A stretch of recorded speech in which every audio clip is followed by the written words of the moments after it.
Hello, my name is HQ of HQ Reacts. Welcome to my channel. Please do me a favor. Hit the like button, share the stream, and click the notification button for new.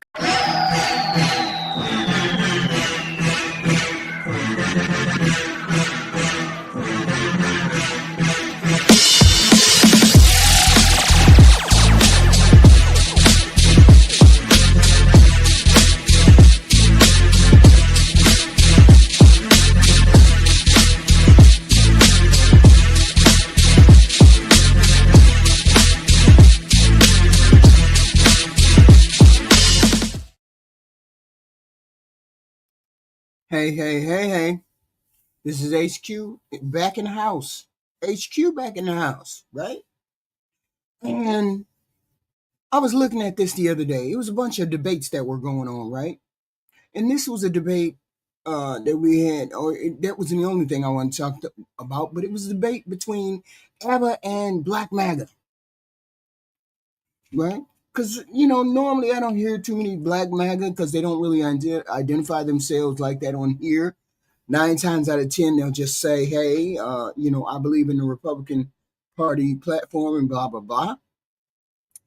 So when I ran across this ABBA and Stevie debate stream, I was like, okay, well, we finna do this. We finna do this. So I was like, we gonna do a little reaction to it, talk about it, have people call in, blah, blah, blah, blah, blah, blah about this. And I was like, it was very interesting, the whole thing.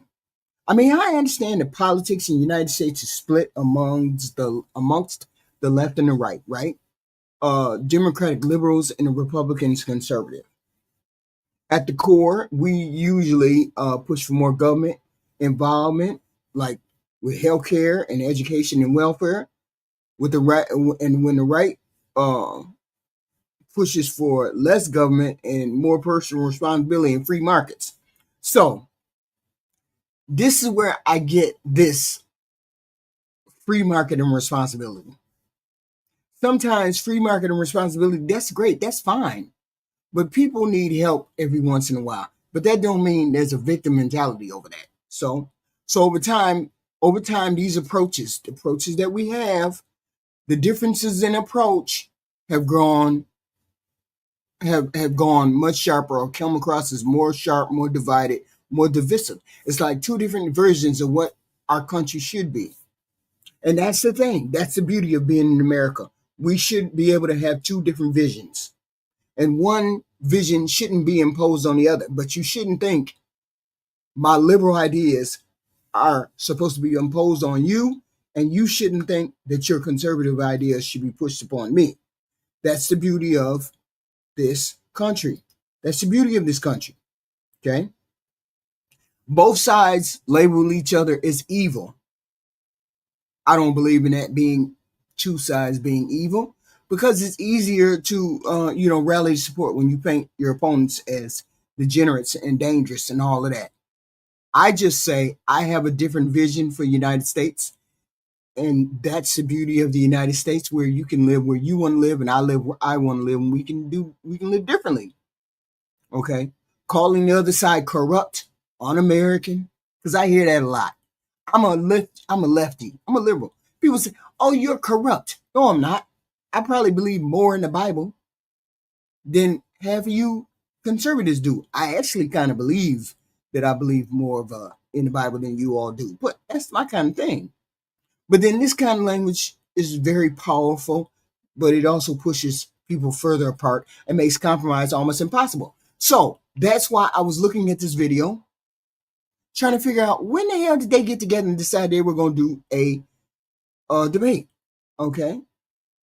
Because it didn't seem like, I didn't know ABBA. What ABBA has about 2 million or so people that follow him. I don't know how many people follow Stevie. I've never heard of him until now. And so I was like, okay, let's listen to what they got to say. Let's listen.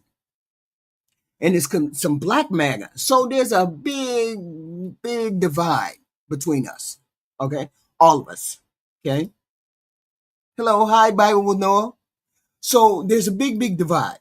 So I wanted to find out what this debate was about Why was this Stevie guy with the black hat, why was he upset at ABBA? Because ABBA had reacted to Charlie Kirk's funeral, or he had reacted to Charlie Kirk. And why was he upset with ABBA? So this is the direction in which we're going in this video. So let's find out what's going on. Okay. You watched our video and you had some critiques for it. So yeah, let me know what you think we was getting wrong in regards to how we handled this Charlie Kirk situation. Right. Well, I want to keep what I felt was wrong towards the end, but leading up to that, just think it's a differing in opinions, which is fine. That's what we're here for, man. But I think if I can recall correctly, the beginning of it, it was more like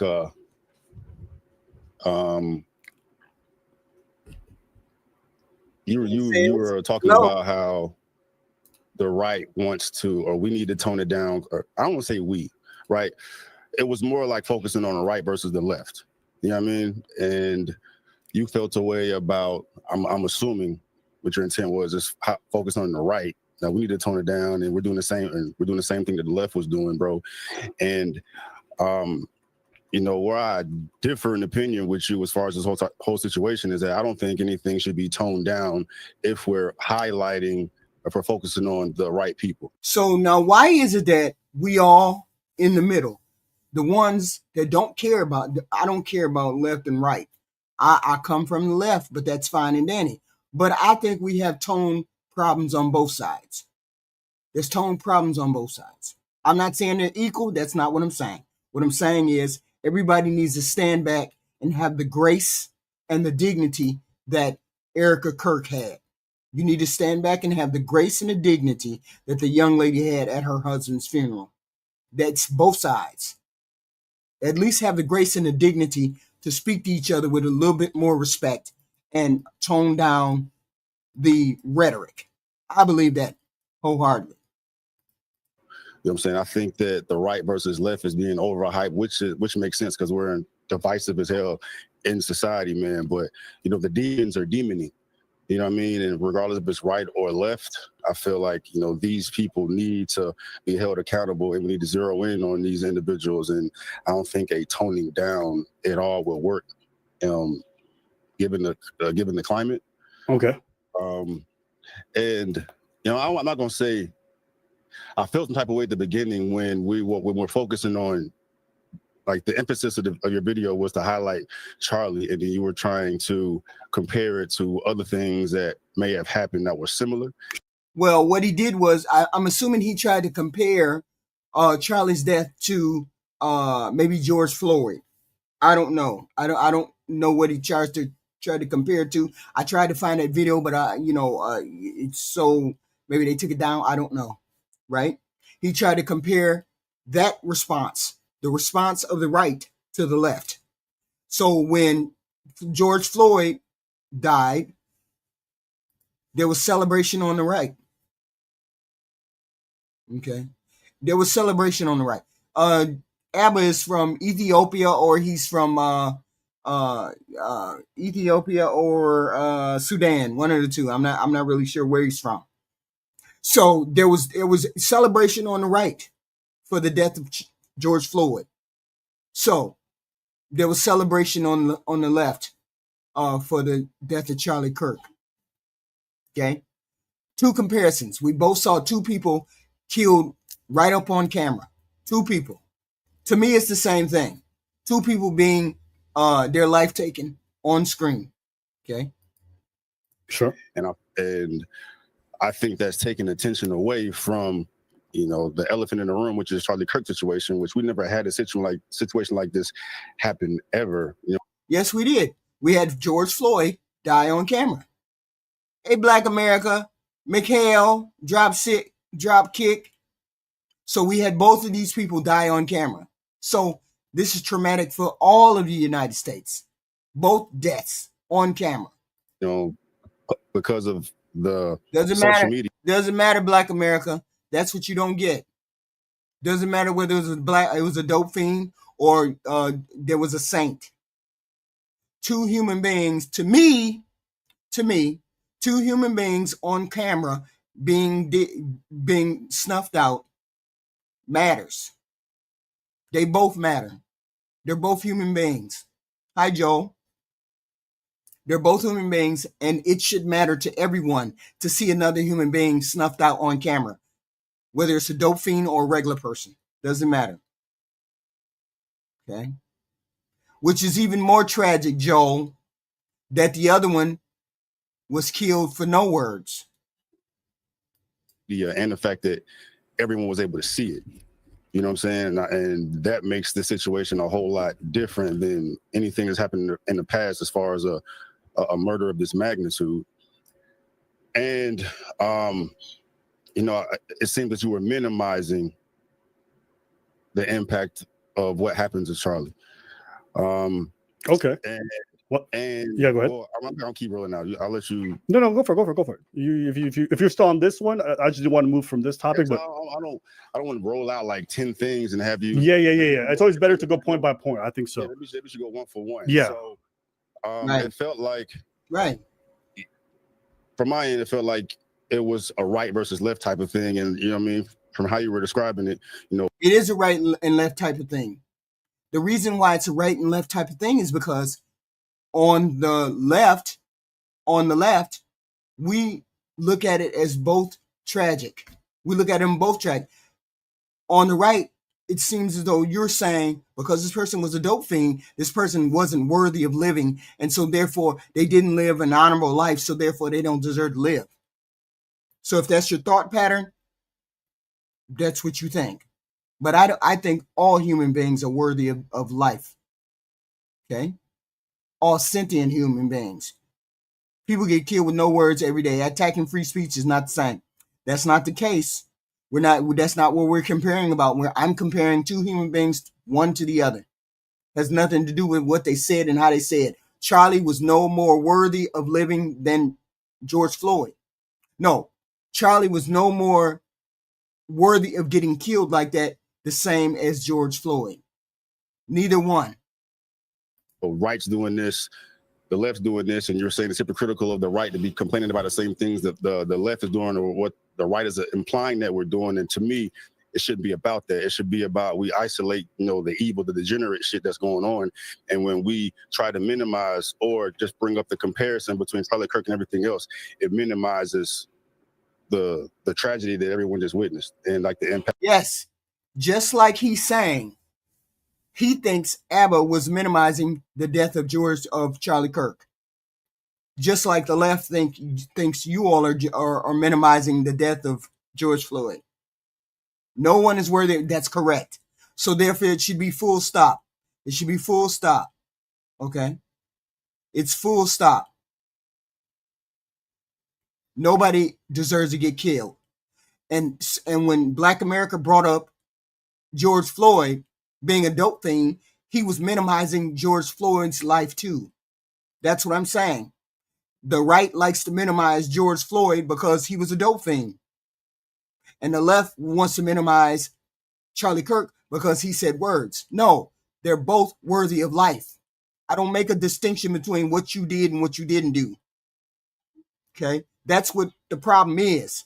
See how I think I'm more Christian than you all? I think they're worthy. I believe the human beings are worthy. I don't make those distinctions. You all make those distinctions. I don't. Impact it had on everyone, man. So I feel like it's deflecting from it, and it's like Charlie Kirk, his tragedy was important, but other things has happened, and the right was doing the same thing. So it's kind of like, no, it is to me, it's minimizing. No, we didn't make him out to be a clean man. He was just a human being. Neither one of them are more. No, in God's eye, neither one of them are neither more or less important. That's the difference. I don't look at them neither more or better. Just two human beings who were killed on camera. Everybody's trying to say, well, because he got killed for his words, it doesn't matter why they got killed. They did. What happened. Got you.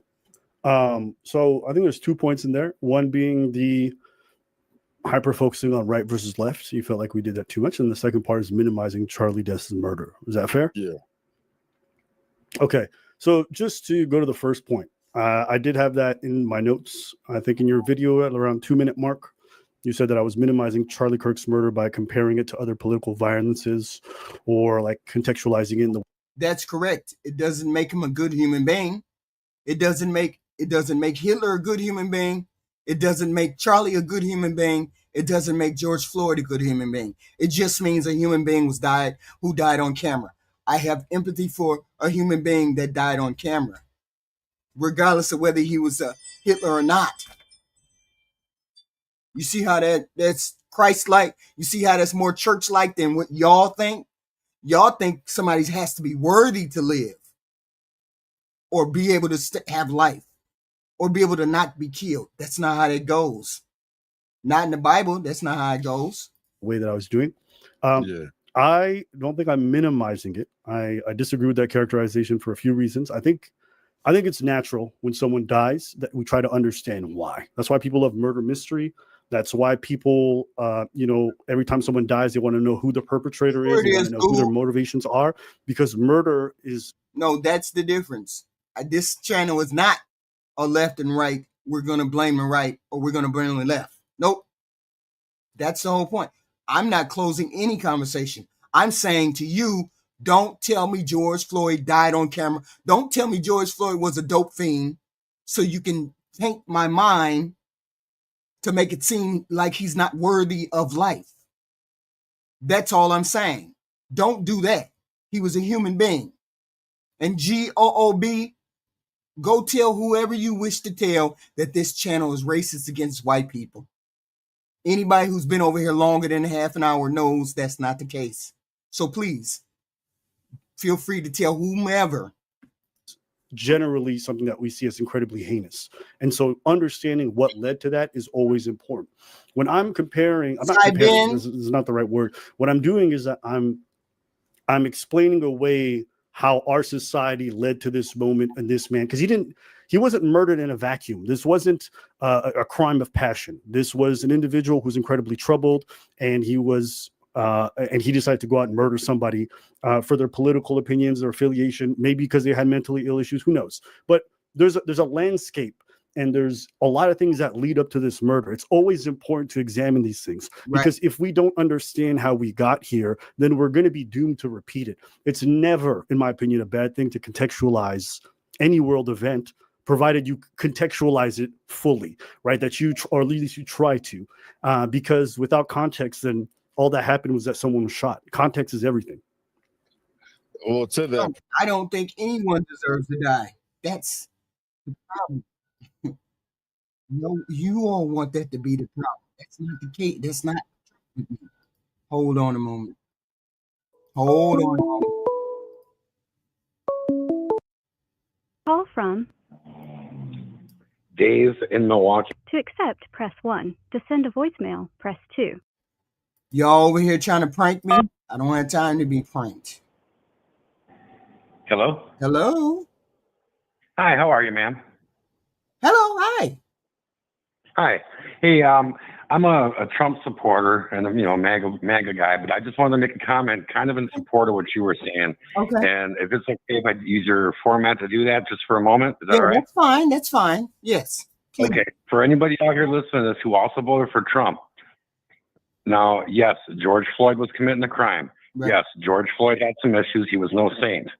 But for 8 minutes and 46 seconds, that murdering SOB had his foot on that man's neck. The last time I checked, making counterfeit $20 bills was not a capital offense. And you can be a conservative and a Republican, and you can be against the kind of person George Floyd was, and at the same time admit that he was murdered. That's all I have to say. Okay. Thank you. Thank you, man. Thank you. Thank you. You have a great day. I appreciate it. Thank you.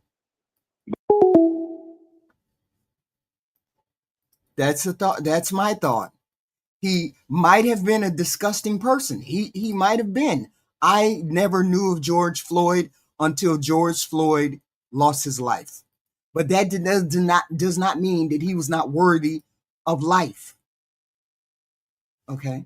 So I'm saying On the right, people celebrated his death, and I'm assuming that's what Abba's saying, that people celebrated on that side, and then people on the left celebrated against Charlie. So I'm saying both people were killed on camera. As a human being, that's very disturbing to me. Either one, I never seen George Floyd's tape. I've never seen that. I've seen the beginning, and I couldn't watch anymore because I'm a human being. I can't do it. Just like Charlie, I've never seen the actual shot because I cannot do it. Because it disturbs my soul. So I cannot do that. So it bothers me that both people lost their lives. Point. That makes total sense what you're saying, but to me, it didn't come across that way when you voiced that in the video. It seemed like you were trying to, highlight the divide between the right and the left, or whoever the instigators of it are. You know what I mean? Like, it didn't seem like you were trying to get to a root of the problem or how we're trying to fix it. It's like, like I said before, I mean, what you're saying now, if you had voiced it that way in the video, I wouldn't have had the mindset that I have in regards to what you said. But in the video, it didn't come across to me like that at all. It felt like, well, right now the pervasive narrative, and this is where it comes to the left versus right thing, the pervasive narrative that's online and that's being espoused by some of the most important people in our political stratosphere, is that violence of a political nature is solely left wing. Okay. And I remember at about 3 minutes, 29 seconds, when Matt Walsh is talking in your video, you said that I was interpreting what he's saying. When he's talking about good versus evil, it's time for the righteous to prevail. And that's the thing. We have people out here saying the left is not right. I'm of the position that I'm more Christ-like than a lot of you on here. I believe that I am. Okay. I almost been a nun, having read the Bible, I memorized the Bible, did a speech in front of my hometown at the age of 8 of the whole Bible. I think I'm on the left. So I think I'm more religious than a lot of people. So I'm not evil at all. Over the forces of evil, you were saying that I was making a left versus right thing, right? But that's just not true. Hold on, let me make a correction, because you go further on in the video, I recognize that point. I said, hold up, if Matt Walsh is doing that, highlighting the left. Do I have the missing books? Like this, Supreme. That's unfair to do so. Then I went on saying this makes the left look bad. It makes the transgenders look bad. It makes everybody affiliated to this look bad, like guilty by association. That's not the right thing to do. It should be a good versus evil thing, right? But then I went on. You said, do black people understand some white people would not have cared if George Floyd was a Boy Scout? They like say, of course there's human beings on the planet like that. Of course. But that doesn't direct my feeling or my love or hate for the human being. That's it. It doesn't run me. I don't hate people. Because whether they're white, black, Mexican, or whatever. I take people as they present themselves to me. If you present yourself as a reasonable human being, you and I can talk.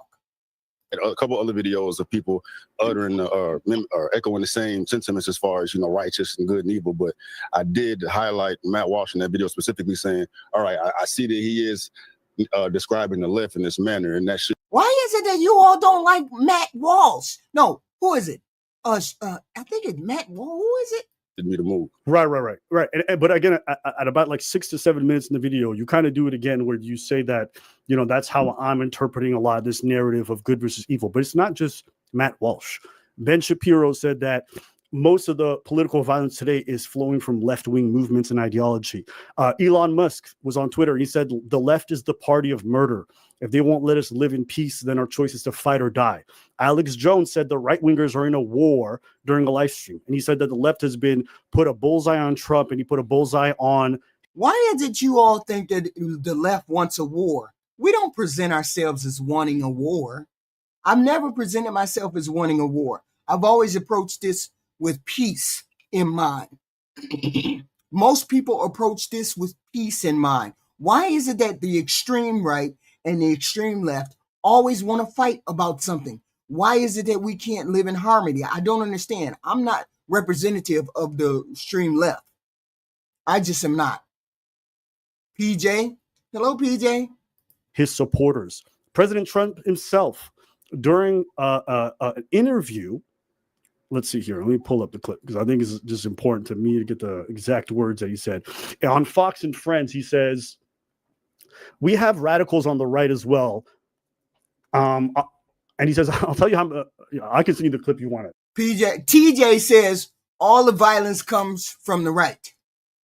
Not all the violence. We have some violence from the right, some violence from the left. According to studies, it might be more from the right than the left. But I put a link in the chat in my video last night of a young lady who we don't have to prove it, PJ. That's all you gotta do is look it up. Go do the research. It says what it says. We not making this stuff up. It says what it says. I posted a video I posted a link to the list of all the shooters and the killers and all of those people, political killers and shooters last night in my in the last video that I did last night, and that has all of the names of the people, the violence that has happened on the right and the left, and it clearly goes through the left and the right, but it primarily lists a lot of the right.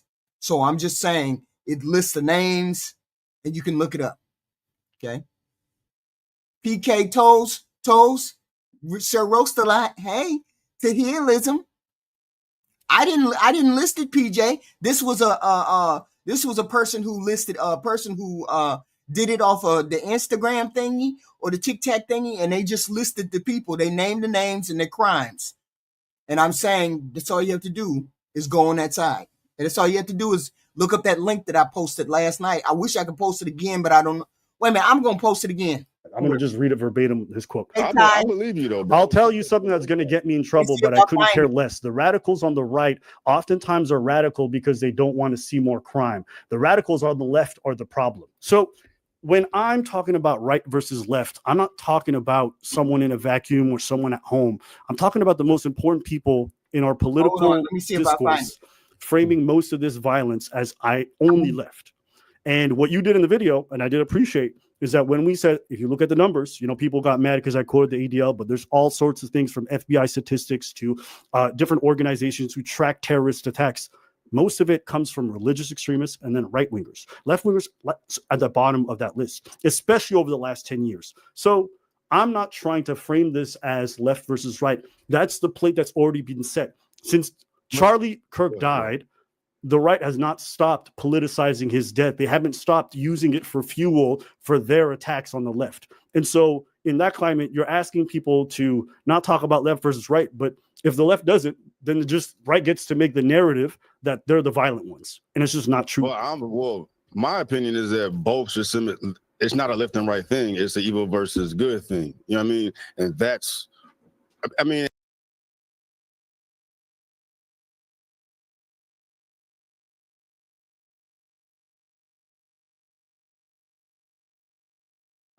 why would you say it's evil? Son of Cool, Michaela Tate. I mean, why would you put it like that? Good versus evil. Because I know I'm not evil. So if I know I'm not evil, you know you're not evil. Why is it being framed as good versus evil? And I'm more religious than a lot of y'all. No, I know more about religion than a lot of y'all. So I'm just trying to figure out how I'm the one that's evil, and I practice more along the lines of the Bible, even though I'm not religious like that. I practice more along the Bible than most. I'll prove it to you later on. And then it's me watching you, so I'm expecting that to be the. Why would he be drinking a big old bottle of water right in the middle of the damn video? Just ignorant.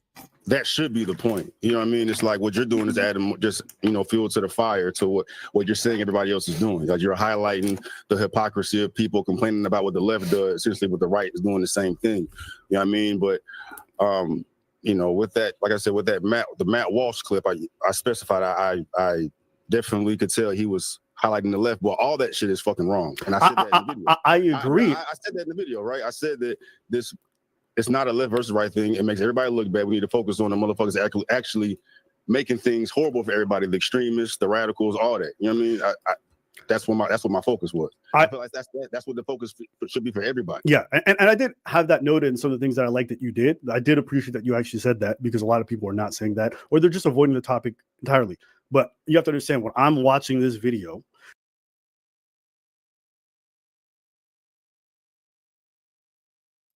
I don't know how to get the video. I don't know how to go get a video. I don't know how to do that. I'm just saying you got to look this up, PJ, because there's famous, what is it called? Reputable places that have did surveys. When I'm watching the discourse, I'm looking at things in totality. So when I'm talking about, what video are you talking about? When you say you're watching the video, what video? No, I don't call you all fascists. I call your leader a fascist. I call Donald Trump a fascist. We call him a fascist. Okay? I don't call you a fascist. I call him a fascist. And he is a fascist. But you all don't seem to see that. So, but hey. I think I was looking at a lot of the political coverage in regards to this. I've been looking at the people who are responding, everyone who's been talking about this, and how the public is talking. If you spend time online, they're not talking about this as like both sides. That's not a lot of the discourse. A lot of the discourse, especially from the right, is that they're just saying essentially the left is the violent party. Go check out. Hey, sometimes the shoes fit. If you believe the things that Donald Trump is putting out there, I don't know those what comment sections. Go check out a lot of the discourse from the. But that's going to happen every time that happens. Every time someone from the left does something crazy, they're going to highlight the left. When the right does something, they're going to highlight the fucking right. It just that comes with the territory. Right. But it should be noted that we should correct those narratives and say that these are not one-sided. There you go. We should correct the narratives and say that this is not one-sided. It should be on both sides. Be specific. I'm gonna list them. Things. If you watched our video, we didn't say violence is only right wing. We said there's plenty of people who murder people on the left from the left, and we said that. But the dominant narrative right now is that left wingers are the violent ones. Obviously, especially with the dominant narrative is coming from the left, and that's not true. The violence is not coming specifically from the left and only from the left. It's coming from both sides, and that's the whole point.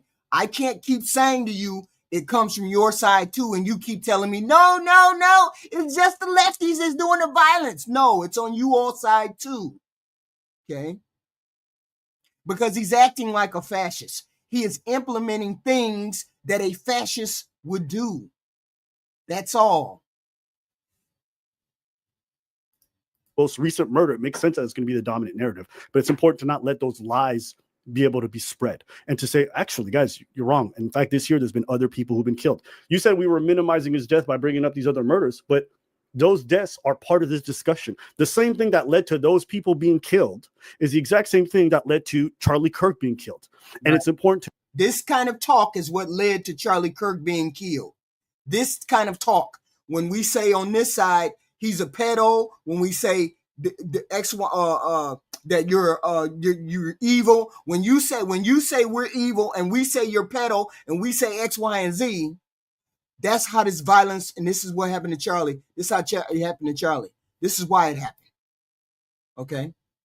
Because you keep calling us names, we keep calling you names. Okay? And we get nowhere. Okay? What up, mailbox? Hello. Convergence, hello. To know that, because if we don't understand that, then all this is just going to happen again. You said it was different in your video because Charlie Kirk died on camera and nobody was supposed to see that. You remember that you saying that? Yeah. Right. To me, I understand that the fact that he died on camera makes it much more graphic, much more in your face. Right. But at the end of the day, murder is murder. Dying is dying. Someone is victimized. But it's the effect that it has on society. It's not the same. In a vacuum, it's the same. But yes, the death of George Floyd affected people the same way. People were stunned and horrified. Okay? Stunned and horrified that George Floyd was killed on camera. They were stunned and horrified when Charlie was killed on camera. There were people who danced on George Floyd's grave when he died. There are people who danced on Charlie's grave when he died.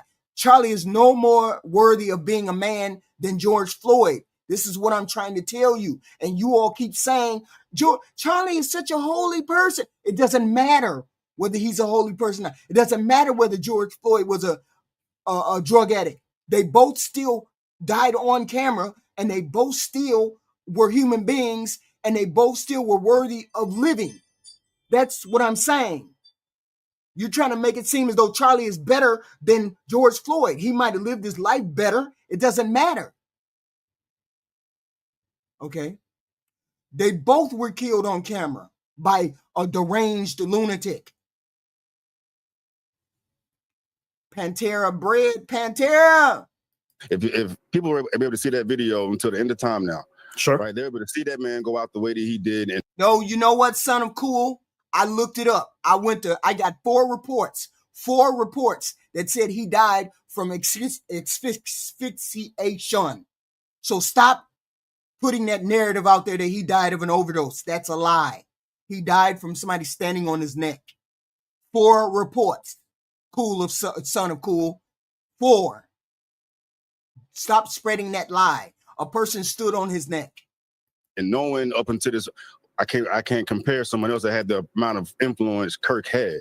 You know what I mean? And to have, if he hadn't been murdered in front of everyone at once, your analogy, your comparison will be fair. Wait a minute, you go to your website and you whine about what you want to whine about. Why you come to my website when I'm whining? I don't understand. Of course I'm over here whining. I'm whining at 2 human beings dying on camera. That's what I'm whining about. Charlie Kirk died as a human being. He should never have died. He should have been home with his wife. What are you talking about? Hey, Paul. No, I'm not spreading any misinformation now. Let's get that clear. Okay. Let's get that clear. George Floyd died because somebody stood on his neck. I have 4 reports that tell me he died because of that. And Charlie Kirk died because a deranged person decided that they were going to shoot him in the neck. There's no lies I'm told.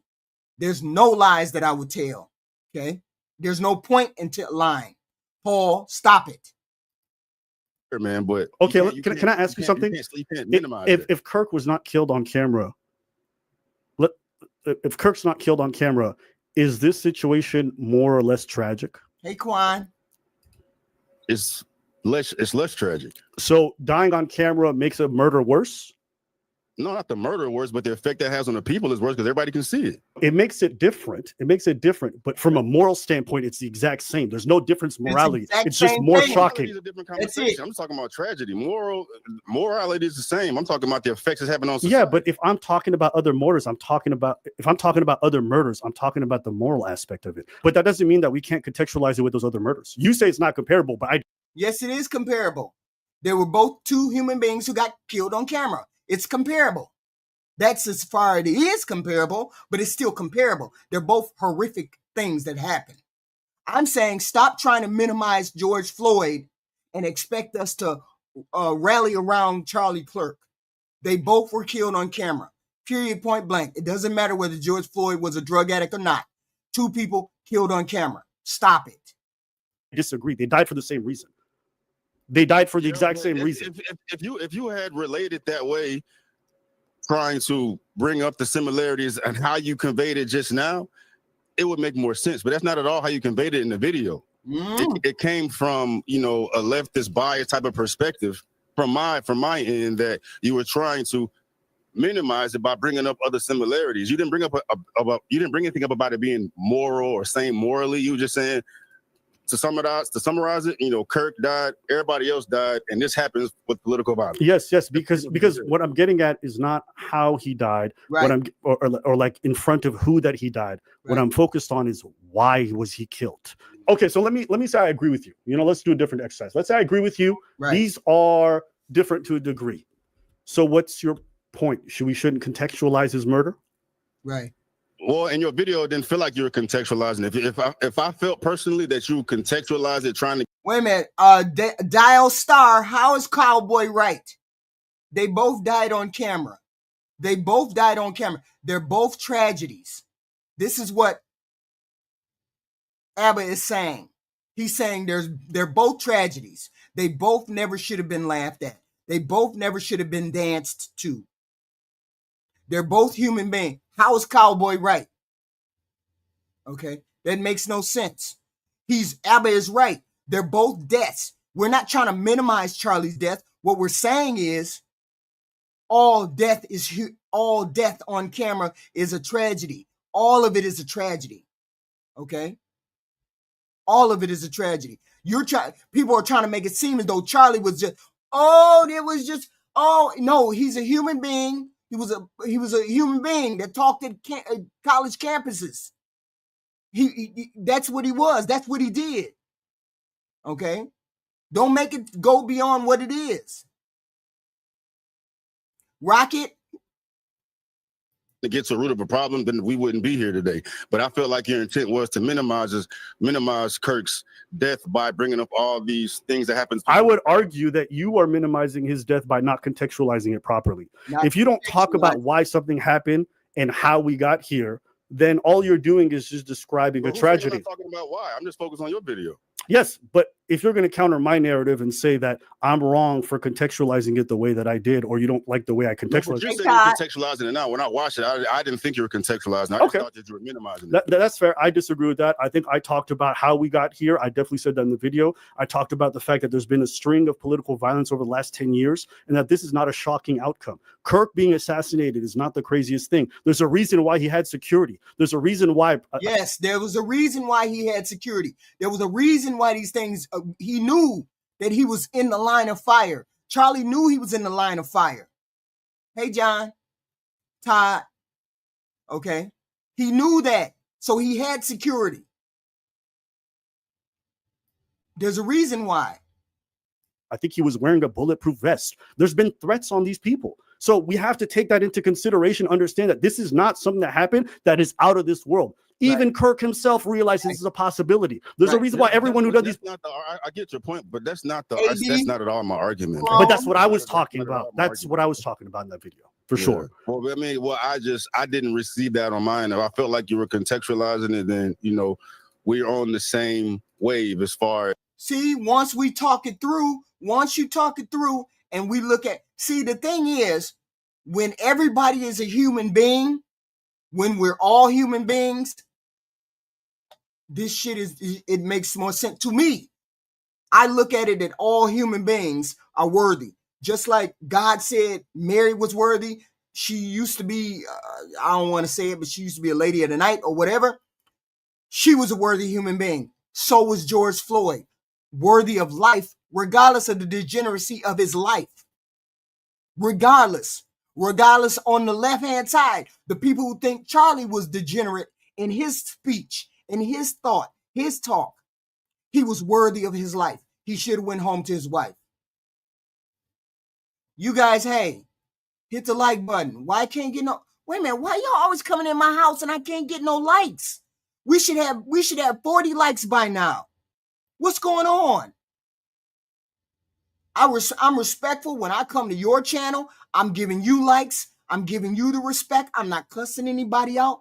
I'm just listening to this. Why is it I can't get likes? I mean, please come in the door and just like the video. That's all. Like what we listening to. At least 40 likes. I mean, it's 57 of us in here. I could get at least 40 likes somewhere. It'd be amazing if I could get some cash apps or anything like that. Hi, Shiloh, TJ, Mailbox. I mean, Sunday school teacher. Whoa, that's a name for you right there. AD, all of that. Likes would be amazing. Please and thank you. Please, please. I don't ask people to send me money. I ask people to give me likes. I would love to have the engagement. You here listening to the content? Please and thank you. Ben? Really, Ben? Really? You just can't subscribe to a lefty. Jesus. This is what happens when, politics get off the rails. But in the video, like I said, I thought that you were just Shiloh. minimizing it by Okay. comparing it to everything else. I didn't feel like there was any contextualizing there. So just got to agree to disagree. Yeah. And I've watched the video probably 3 more times because, you know, we're having this conversation today, man. And I didn't get it all that you were contextualizing it. Yeah, I mean, I didn't say that. I was saying those words exactly, contextualizing it, but I think that is what I was doing. But again, we could agree to disagree. Right. Right. So those were, I think, your first 2 disagreements that you had with me. Right. Yeah, you can definitely let me know some other ones that you had for sure. He had, and oh I mean, yeah, let's get this to the is meat the and one. potatoes. This is one of the most important discussions right here. When Charlie said he would allow his daughter to have a baby, without he would allow his daughter to have a baby. This is the one they're going to get into. Okay, let's see. They're going to get into this one. So let's go. Now, man, because I think this is very a very important, point about what Charlie was saying, what he was saying, and a lot of people took this very badly when they heard what he said. So in the Jubilee debate with the girl. Do you feel like you manufactured a narrative on Kirk by showing those snips of him in your video? Yeah, okay, we can address that because I did have that in my notes as well. I think around like the 20-minute mark, you said I took him out. And that's the difference, Sunday school teacher. That's the difference. I'm taking the high road like Jesus would have. You're taking the low road. You're concerned about, you're saying that a human being, because a human being was a drug addict or a human being was X, Y, and Z, they're not worthy of life. And you're a Sunday school teacher. He's worthy of life just like Charlie Kirk is worthy of life. Now, you can debate whether his life is more or less better than Charlie. Okay? But a person, a human being, regardless of their life, still did not deserve to die on camera. That's the difference between you and me. I believe all human life is precious. It can't be just because a person is finna have an AB, an abortion, they can't be precious. Human beings on earth can be, their life is precious too. This is the way Jesus taught us in the Bible. So I don't know what you talking about, low life or not. He still didn't deserve to die. This is my argument. Out of context, right? There's phone lines is open. If you want to argue about something, call up, have an argument, but don't say he wasn't worthy of life. Every human being is worthy of life.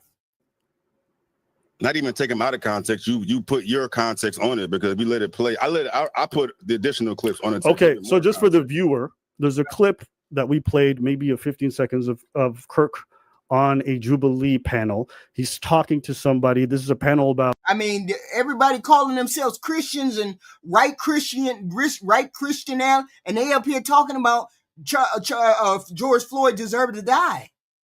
How you up here Christian and you talking about George Floyd should have died, or he deserved to die, or worried about how he died on camera? That's all. He was a human being. I don't care whether he smoked drugs or not.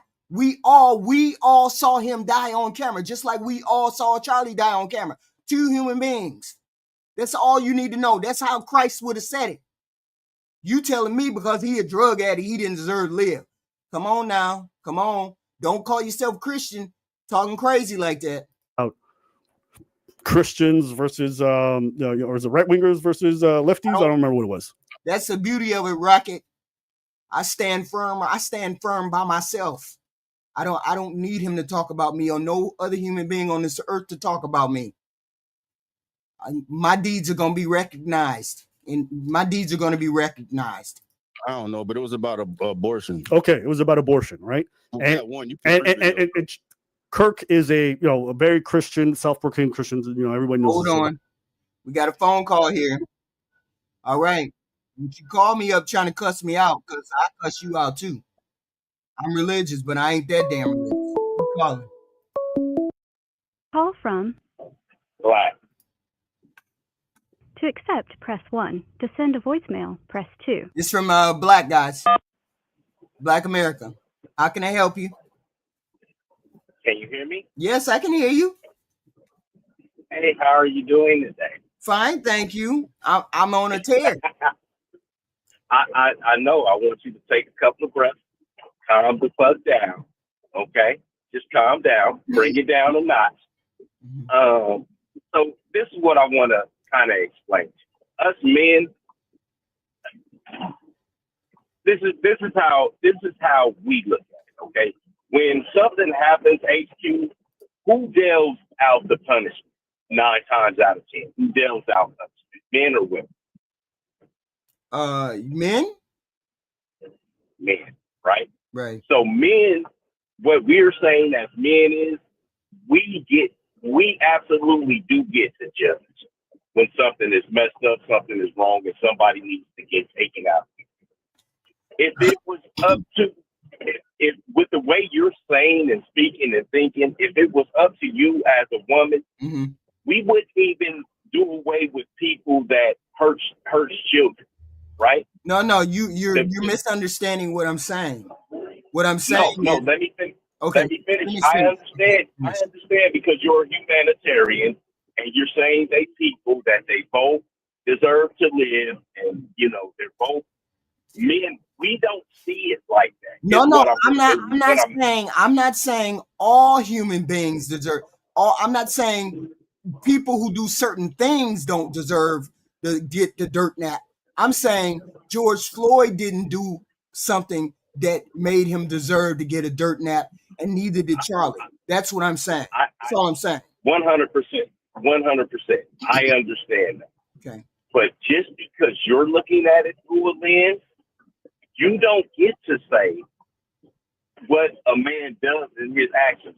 The George Floyd thing, yes, spending $20 fake, yes, he didn't deserve. He didn't deserve 3 grown men sitting on his back with his handcuffed behind his back and sitting on his back until he passed away. Right. He did not deserve that. Right.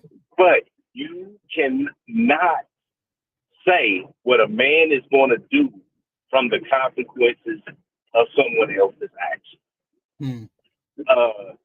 George Floyd did what he did. Chauvin and his compadres sat on his back until he passed away. Right. Charlie Kirk said a lot of horrible things. I was just glad it wasn't a black person that did it, right? So Charlie Kirk said a bunch of horrible things, and somebody gave it to him. So what I'm saying is, your reason, it's like you wouldn't leave me for going and spending $5 on hobo, but you would leave me if I took our last $5 and went and put it in a penny machine and lost it. You see what I mean? It's a difference, or I cheated on you or something like that. Cheating on another woman is no big deal. For you, that's the end all be all. So what I'm saying is, just because you don't look at it that way, and once again, you're a humanitarian, you feel like people's lives are important. Don't just I get where other people are with it. I'm saying for me, I ask myself, what you have to ask yourself, what would be the morally religious Christian like thing? And I'm taking my cues from what Jesus would think, what he would do. I don't know where you're from. So listen, the morally Christian thing that would have been done after looking at George Floyd's police record, I probably would have eliminated him after his 3rd or 4th crime, because that's what Jesus did. See, Jesus told the disciples, "Hey, if you guys don't have a weapon, go sell your shit and go get a weapon, because we not no punks out here." If they were not nice, it wasn't friendly. They weren't nice or anything. So what you're looking at, and once again, I know different people. But here's the thing: George Floyd, just like Charlie, did not warrant someone taking their life. I'm coming from that standpoint. You're making a moral judgment. You're making a moral judgment about his behavior. I am not. That's the difference. And that's what And that's what I'm telling you. That's how men judge. We judge on your moral And I'm seeing behavior. and Somebody who messes with children, hold on, somebody who messes with children is morally corrupt. So we will get rid of them. There's something called like instigation speech, like when you talking shit to somebody and you start a fight. Right. The person who was talking shit is the person who gets the blame for the fight. Even though they don't throw the first punch, they still get the blame for it. Right. Charlie Kirk was instigated. He got what he got. George Floyd, once again, had a pattern of behavior when he should have never been walking again after he robbed the pregnant lady. He should have been gone then. If that starts happening more, HQ, I'm gonna tell you, if things like this start happening more, you start to see people be a lot kinder. What? The wild. Are you advocating people getting broke off on camera? It doesn't matter where they get broke off as long as it happens. Nothing changes ever at all through history unless somebody dies.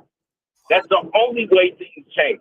JFK didn't want to sign the civil rights thing. When he died, the guy who took over after him signed. Abraham Lincoln was flip-flopping about letting slaves go. Once he got one in the back of the head, then nothing changes until somebody kicks the bucket. It's just the way that humanity is. That's not what we. Okay. Thank you, Black America. Thank you. Yeah, I'm gonna get off because I'm about to lose signal. But yeah, I understand. Okay. Just breathe. We just look at stuff differently than you do, basically. Okay. Thank you. All right. Thank you. Okay, that's what I heard from Black America. Do you disagree? Haas, Nain, 10 Light, hi. Robbins, hi. Frederick, hi. Slip Easy, hi. Okay, I don't know. I don't know. Is that how people feel? They feel like this person, he deserved it. I just can't. That's not Christ-like to me. I just don't. God, what's going on with you guys? How do you even think that way? Hold on. Let's get back. This is the part with what Charlie said about his child being pregnant. About him. So in that clip, the woman is asking him a hypothetical where he says, if your 10-year-old daughter was great. Sir roast a lot. Yes, he did. Great. Okay. Would you force her to keep the child? Is that a fair assessment of the clip? Right. Yeah. And then Kirk says yes. He said yes, the baby will have the baby, or my girl will have the okay. child. And then you said that we were kind of dishonest with how we did that we clipped him out of context, and then we put our own context, right? No, I'm not saying you put your own context. You didn't put the entire context. Okay. Like you said, you led into it by saying, I think I'm not going to speak. I'm going to recite. So my thing is, did we hear Charlie? Did we hear the full context of what Charlie said? Charlie said that if his 10-year-old child got raped. Hi, Shannon. If his 10-year-old child got raped, he cares more about the child that she got pregnant by, she was pregnant with, than he does about his daughter. This is what Abba is trying to tell him. This is how we looked at it. You care more about the child than you do your child, your 10-year-old child. You care more about that. And that's what we found repugnant. Okay. You verbatim, but it was essentially, I think that Kirk has said some disgusting things as well. Yes. And I played that. He said some disgusting things as well.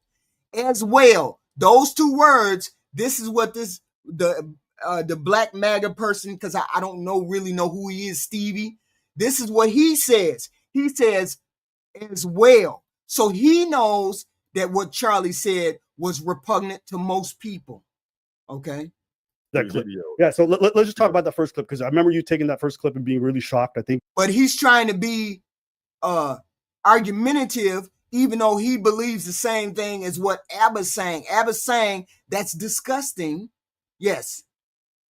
He said that Charlie was having a debate on Jubilee with a young lady. Okay. He was having a debate.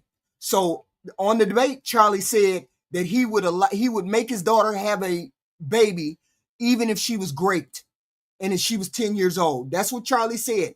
I would make my daughter have the baby if she was raped. And Abba is saying that's disgusting. That makes him a low character, moral person to have done that.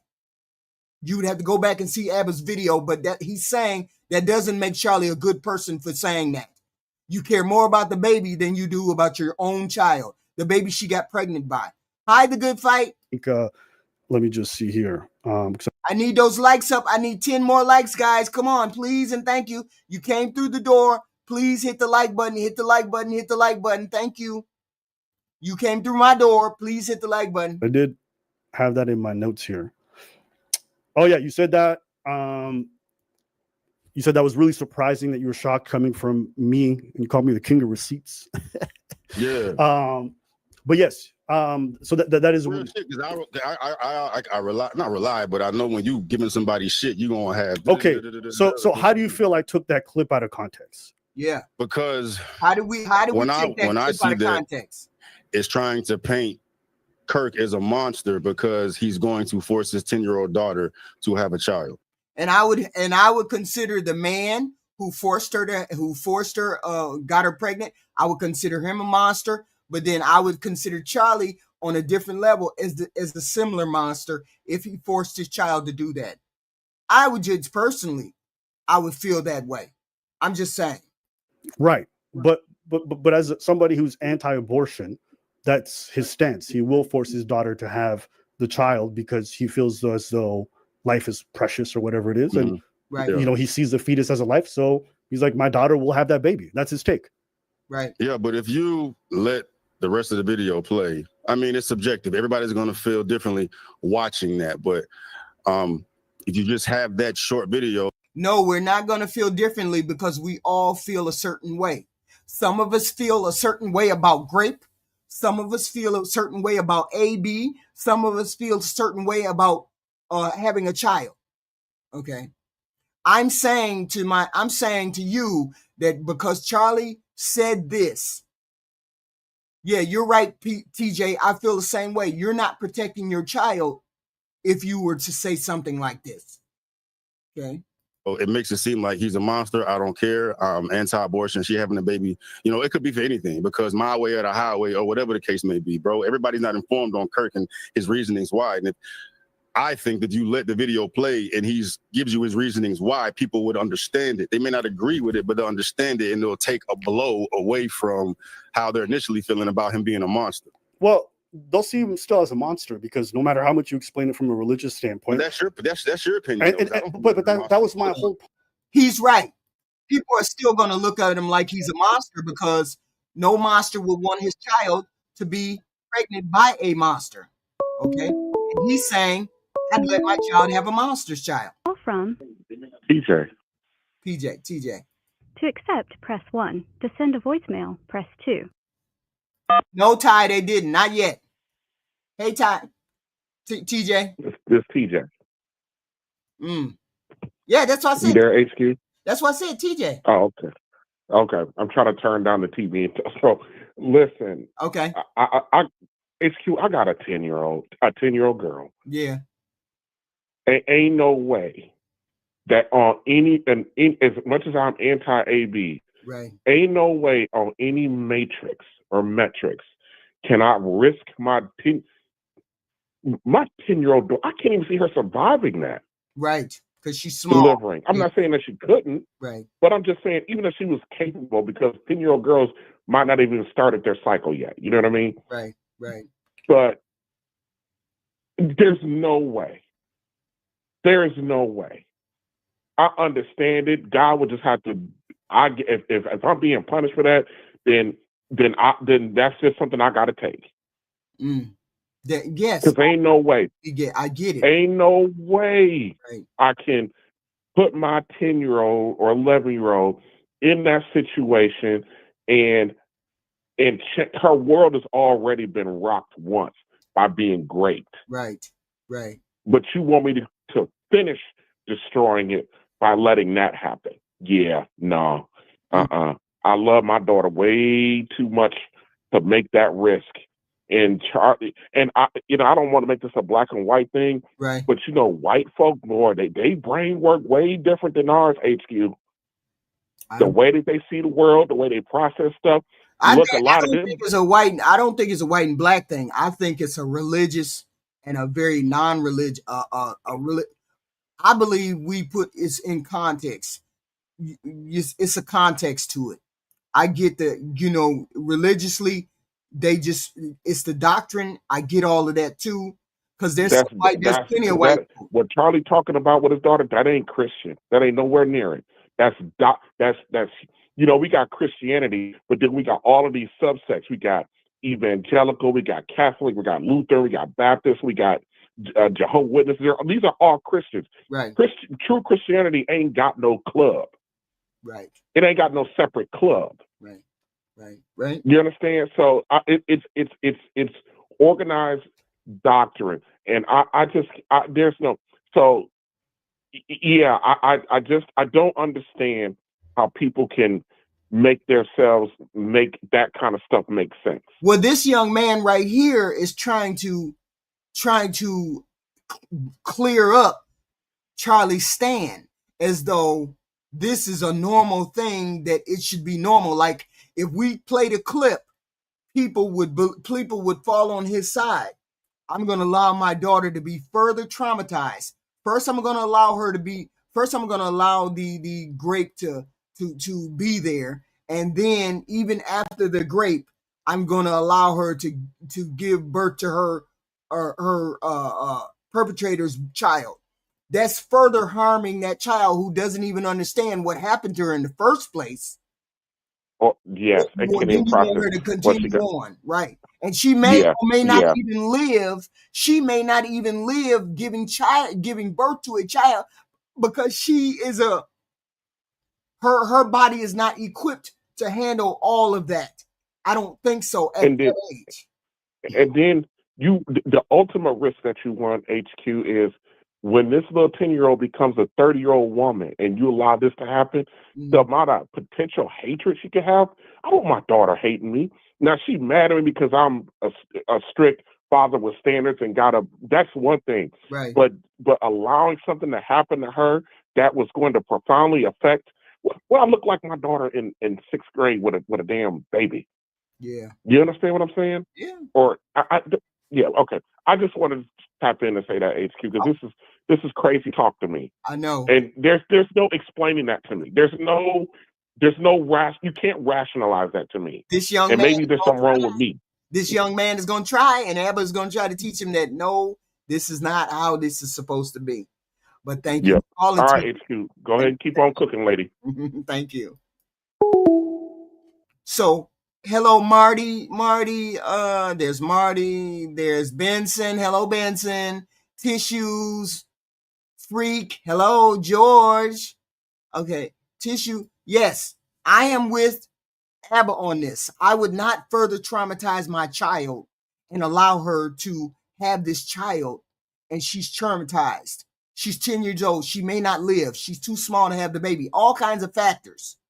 This is what Abba is trying to explain to him, that it may, having a baby, not having an AB, I get it. That might be strict what you say, but there are circumstances in which that should be allowed. And that's the particular thing that Abba is trying to explain to him, but he just doesn't. He's saying people are going to side with Charlie when they find out what he said.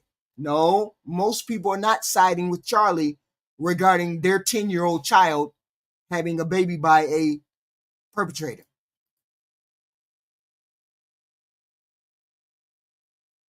Yeah,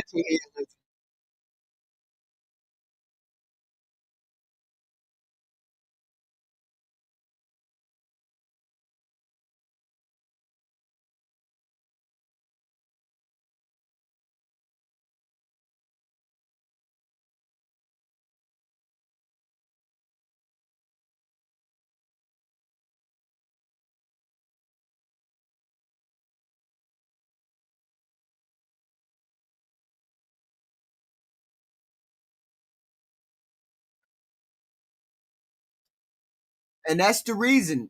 What would be the reason that you would allow? Okay, it's muted. Oh, you can. Oh shit! I'm sorry. What would be the reason that would allow you to allow your daughter? I'm sorry. Hold on, y'all. Hold on. I'm goofy sometimes. Hold on.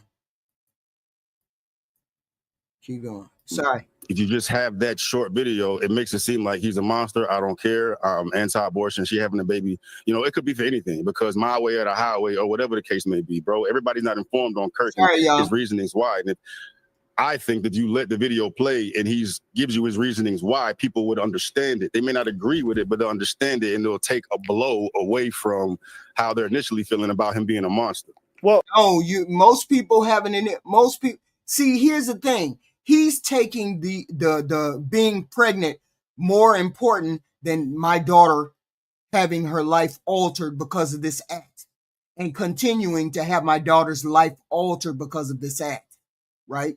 He seems to think it's more important that, see, when you come from the standpoint that the baby, that the child that's developed is more important than a human being, I think your religion is distorted when you believe that. I just think human beings, live human beings are more important than kids that are maybe here. They'll see him still as a monster because no matter how much you explain it from a religious standpoint, that's your opinion. But that was my whole point. But do you remember what the greater point of that whole section was? That section was about the fact that some people view him as a monster, including me. I don't like the guy. I didn't think his politics were good. That's my personal opinion. I think I'm free to say that. And I played clips that to me showcase his stances on things that I just don't agree with and I think are disgusting. Forcing your 10-year-old daughter to have a baby, okay, that after she was great, okay, you could say it's great for religious reasons. You could give whatever justification you want. There's nothing in there that took him out of context. His stance was because if you having that short snippet, people are not going to know why he's doing it. They're just going to know he's doing it.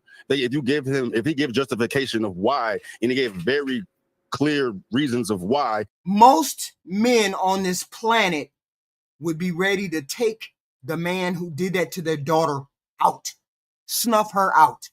There is not one man, I don't care what you say, stop lying to me, men, stop lying to me. You would be the first person that makes sure your daughter doesn't have more harm, and you would not have this stand as Charlie. Charlie had to die on that hill, literally, but he had to die on that hill for that kind of thinking.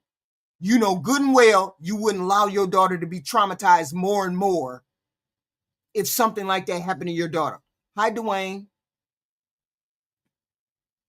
That's going to make some people look at it different. You're putting this, you know what I mean? Like, it's like showing a video of somebody shooting somebody in the head, but just randomly. But you okay, I like killed my mom, then it makes sense. No, because the people who are following this or people even tuning into this stuff know that Charlie is a political speaker who's incredibly Christian.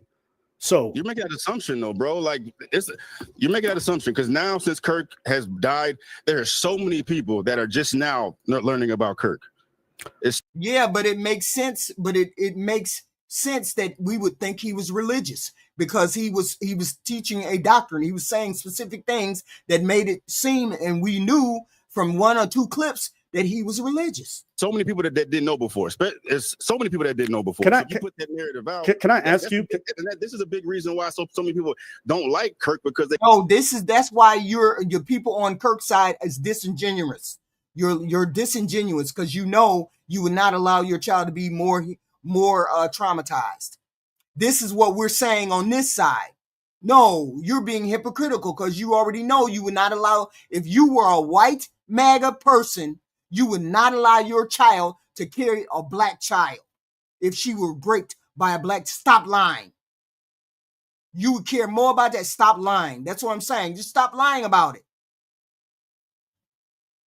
They get some of these short reels taken out of context. But they're not out of context. It's not out of context. It is. No, it's not. It's not. Stevie, if someone says, I'm anti-abortion, I'm a Christian, we know why you don't want an abortion to happen. In that clip you put, he didn't say he was Christian though. He just said, she just gave an example and he said no, she can have a baby. He didn't say he was Christian. This guy was all over the world, all over the news, and he was constantly making an assumption. No, I'm not making an assumption. Everybody who saw that clip of him getting murdered knew he was a political speaker who's Christian. There's not a person who didn't see that clip, who didn't see the news reports, who didn't know what he was. You're acting like I took an obscure person. That's not true. That's not true. You can't speak for everybody in the world, dog. That's not out of context, boss. That's not out of context. Because I talk to people now that had no idea who the fuck Kirk was. Now they see him on his timeline going. Yeah, but that's not the only snippet that we saw. We saw other snippets. We saw other things that he said. We seen snippet after snippet after snippet after snippet. So we could gauge, we could fully figure out that he was religious. So when he said he would make his daughter have a child, he was trying to go viral. Of course you're going to go viral if you say that. But no man, I don't care what you say, ain't no man going to allow your child to be further victimized. And Charlie was just cap on that. Y'all just got to take that L. It was what it was. He would never have allowed his child to have no child. He was just lying to the camera for the clicks. That's all. I'm just going to believe that. He was just lying. He was just lying for the clicks. No way he would allow his daughter to have that.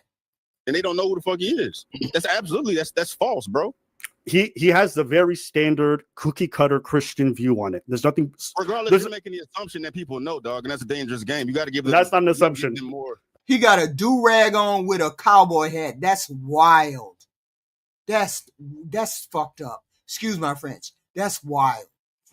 I'm with you, Tissues. That's not an assumption, boss. I'm sorry. Anybody who's following this knows he's a Christian political speaker. I'm sorry, but I'm just not buying that. In fact, everyone's been introducing him as such, so we know why he does not like abortion. I don't need to see 5 minutes.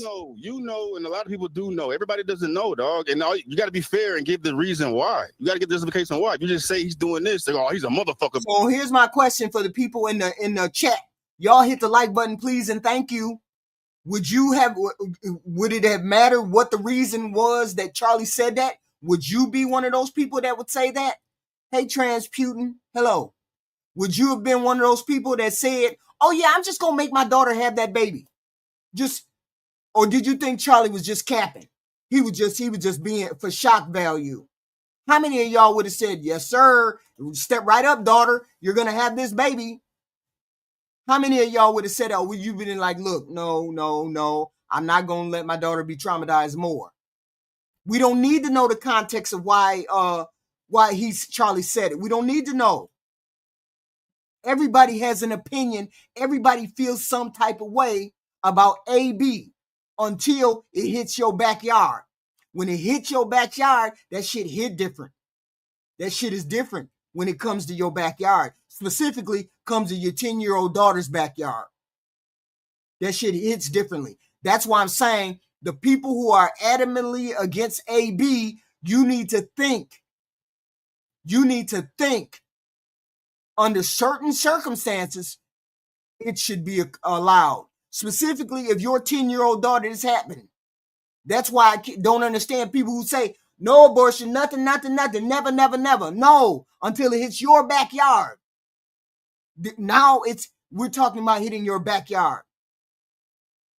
Because he's gonna force a 10-year-old to have a fucking daughter. But if you go let the shit play and he gives the fucking girl the business of why he made her look stupid.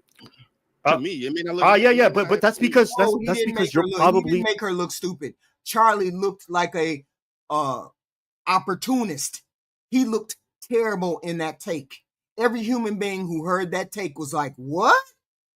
No, he didn't just say he gonna let his 10-year-old daughter have a baby. No, we all looked at you crazy, Charlie. That wasn't we looked at you crazy when you said it. Anti-abortion, am I right? No, I don't know. I could care less. I respect his stance. I'm not pro, I'm not anti. I respect his stance. I don't agree with it, of course, but I respect it because he's standing on the team. Okay. But my point still 100% stands. At the end of the day, if you are going to force a 10-year-old to have a baby because you believe abortion is wrong, it's okay for people to say you're a disgusting person. And other people can agree with your stance and say you're cool. My entire point was... That wasn't my argument. My argument was you took about the context. People can say what they want to say, but okay. Out of the context, you're manufacturing a narrative. No, he didn't take him out of context. See? Every time I have a conversation with a Kirk supporter, they say we took it out of context. No, we didn't take him out. We played his clip, and this is what he said out of the clip. He said, I would have to force my 10-year-old daughter to have a baby. Nobody's taking him out of context. That's completely in context. Abba's correct. Not manufacturing a narrative. The narrative was very clear. He's a Christian man. He's against abortion. Super basic. You didn't have Christian in that clip, though. I didn't have to because everyone knows who he is. But everybody does not know. Look. Okay, we'll agree to disagree. We'll agree to disagree. But I think that's not taking someone out of context. If someone says I'm a Muslim, if someone says I'm a Muslim and I'm a no. I think you're reaching. I think you're definitely reaching. But it's okay. How am I reaching? You're reaching. How am I reaching? He's the most viral person right now. Narrative, bro. The girls. He said, "I'm going to force the 10-year-old to have a fucking baby." That's it. No. That's all everybody going to see. There's no more context. You didn't give a motherfucker the opportunity to explain why. No. He's the most viral person in the world. People know he's a political commentator. They know he's Christian. I'm not buying that, but we'll agree to disagree. That's not taking someone out of context. If you're not an unknown person, we know where you're standing. We know what you're there for. But we'll agree to disagree. This is another point you made, and this is one I thought was crazy. You played the other clips of Kirk. Okay. You kind of said there's nothing bad about this when he said he wanted Biden to be executed or given the death penalty. Let me skip to the what is it? The one about the more emotion, something about being emotional too. Let me see. Let me get to that. Okay. Yeah. Okay. It felt like it was a way to minimize what happened to Kurt. Okay. People can say whatever they want to say. Nobody. I watched you. I follow you, and I was just surprised by the tape. Okay. I feel like you got a lot of right-wing bias. I feel like you call and when I do. Yeah. I can agree with you. Yeah. In the video, you said that you feel like the left is the emotionally driven side. What was that you wanted to find out about Tate Pro? Did I get to what part first? Say it again. You feel like the right is more logical? You said the left is more emotional, so I feel like you think the right is more logical. Yeah, I'd agree with that take. So you don't feel like the right engages in a lot of hysteria or a lot of emotionality? Yeah, they do. Do you feel? I think a valid, I guess, label. Mm-hmm. For the left, I mean, with the whole different nuance, there's much more nuances and different ways that the left operates, man. Outside of like racism and I remember now. Racism. I feel like the right gets crazy, extremist with racism and like transphobia or whatnot, man. But there's just lots of spectrums to perspectives and different ways of looking at life and mental health type of things that I was just thinking about this the other day. People on the right, you don't like y'all have Islamophobia, transphobia, homophobia, and there's racist. It's 4 things that y'all don't like on y'all side. We don't have that over here on our side. We have some of it, but we don't have it to the certain extent that we would block policy and we would feel some type of way. We don't have that on our side. Homophobia, Islamophobia, transphobia, and racism. We don't have a lot of that. We don't have the bulk of it on our side. If you got all 4 of those things on your side, there's a problem. That's all. Derived mentally and emotionally from the left, which is propagated mostly on, all I see is on social media, bro. That doesn't appear as much on the right. It's usually like, a nationalist or some white supremacist or, some anti-gay that's out here doing the utmost. Yeah. Right. Okay. There's not a lot of conversations as far as, gender dysphoria. That's a mentally emotional type of conversation that, is very... Well, I heard that the other day. Why is it y'all think us lefties are emotional? We're not emotional. We're not emotional at all. We just have empathy. We just don't try to hide our empathy. We just don't try to put our empathy in the back pocket and put money in front of our empathy. We're not emotional like that at all. Okay? On you all side, on the right side, y'all like crashing out like that emotionally. We don't crash out like that emotionally anyway. Irrelevant. the whole LGBTQ thing, and you get children involved and all, like it's much more nuanced, much more layered. The right wing is much simple. It's more based on traditions and values, and then you got motherfuckers that are super traditional and super values, and that's when. Yes, but us people on the left have traditions and values too. That's what you all don't. Nah, you gay. They could be gays. They could be sick. All we want. Here's my thing. You got all four of those tenets on y'all side: homophobia, Islamophobia, transphobia, racism. You got all four of those things on y'all side. That's wild to me. That's crazy. When it gets hateful. No, I don't give Democrats a pass. Today, the Democrats are trash. But they can be trash. They can be the dirtiest dirty. They can be the most fucked up group on the planet right now. And they're better than Donald Trump. All day. Better than Donald Trump.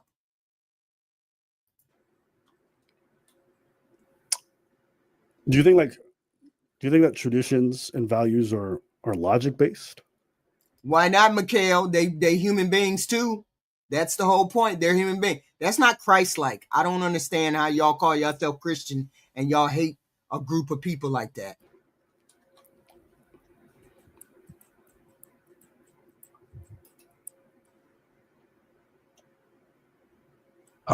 It's a twofold. Some of it is based on religion, but then like you can apply logic to it. You know what I mean? Because it's been a tradition because something has worked for so long, right? So if it's working, we built this logic to know it works this way. We sustained the quality of life for this long, so we know based on our tradition that this thing works.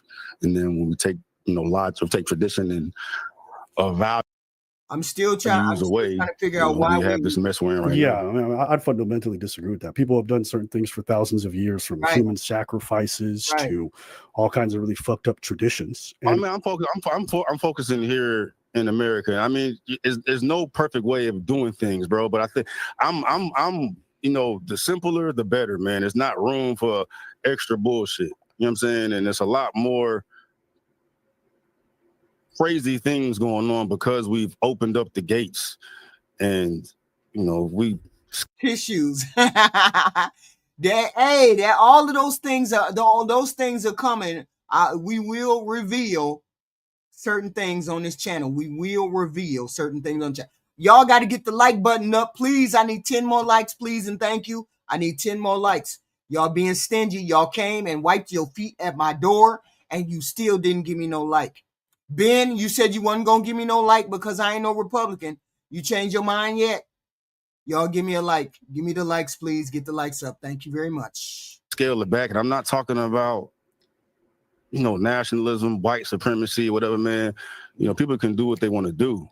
Right. But when you let everybody just follow their feelings and follow their heart and do what they want to do and don't apply any logic, then, Wait a minute. I'm confused. Why do y'all think we don't follow logic? Why do you people on the right think we don't follow logic? We just don't try to dictate how people live their life because they have a right to want to live their life the way they want to. That's it. That's all. We ain't trying to tell you not to be religious, right? We're not telling you not to serve God, to worship God. We're not telling you to do any of those things. But you're not supposed to or infringe on my right not to do that. Not to do that. Hi, Nicole. And that's what you all don't get. You don't like us doing what we want to do. You want to dictate what we do, how we feel, what God we worship. That's not how this country was founded. This country was founded on us being independent and us having our own mind and worshiping who we want to worship. That's the only thing I don't like about you righties. You want to infringe upon my right not to do religious things. So here we go. We get into the after this. Do you think faith in religion is logical? No. Right, but that's what a lot of the right is driven by, no? And to be honest with you, I don't think everything about religion is necessarily logical. There's plenty of laws and rules in there that are, you know, that are good principles to have in everyday life. But I just reject this notion. I'm not religious. Hit the like button. Hit the like button. I need 10 more likes. 10 more likes, please, and thank you. Hit the like button. You know what I'm saying? Right. But you made the assertion that you feel like the left is more emotional. But I would argue that if you are, you know, very religious, a lot of that is based in emotion. It's based in faith. It's based in ideas. Based in faith and ideas. Religion is emotional by default. It's how you feel. It's faith. Okay? It's faith-based. That's not a reality. He's trying to say us lefties are emotional, but you righties are all about emotion. That's all y'all are, is emotional. About the Bible, about what you think Christ wanted, what you think Christ would have dictated. You're all about being emotional. How the country was founded is incorrect. You still have to be honest about it. How is the country not founded on religion, Christian religion? How is that not true? This idea that lefties are all emotional, but righties are more lefties are more emotional and righties are more logical. It's just like, that's right, Chelsea. That's my primary reason why I'm not one of the reasons why I'm not a Republican is because you're trying to force your religion on me when I don't want. Well, it wasn't completely.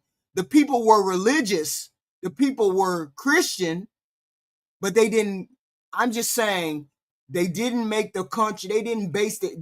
I'm saying they were religious. The people that founded the country were religious. Most were religious. That's all I'm saying. I'm not saying it was founded on religion, and it's all based on religion. That's not what I'm saying. I'm saying the people who put it together were religious, were primary religious. Judo-Christian something or another. Like, I think it's just I think it's a very phrasing it that way is making it much more extreme than what you ignorant tissue was trying to convey. Just think that the label of emotional is more along the lines of the left than the right. Right? No. I'm not out here saying every lefty. It's the right is more emotional. Y'all homophobes, Islamophobes, transphobe, race. That's all emotion. How you feel about somebody. How you feel, all of that is based on feeling. The left don't have those feelings, aren't like that. They have some feelings, but not a lot. Not like that though. Not like y'all. Not radical like y'all on the right. I understand the stigma or whatnot. I'm not. Yeah, I personally think the problem is that you're demonizing the idea of emotionality, and especially in the way that the left might express it. But I think being emotional in healthy doses is very, very good.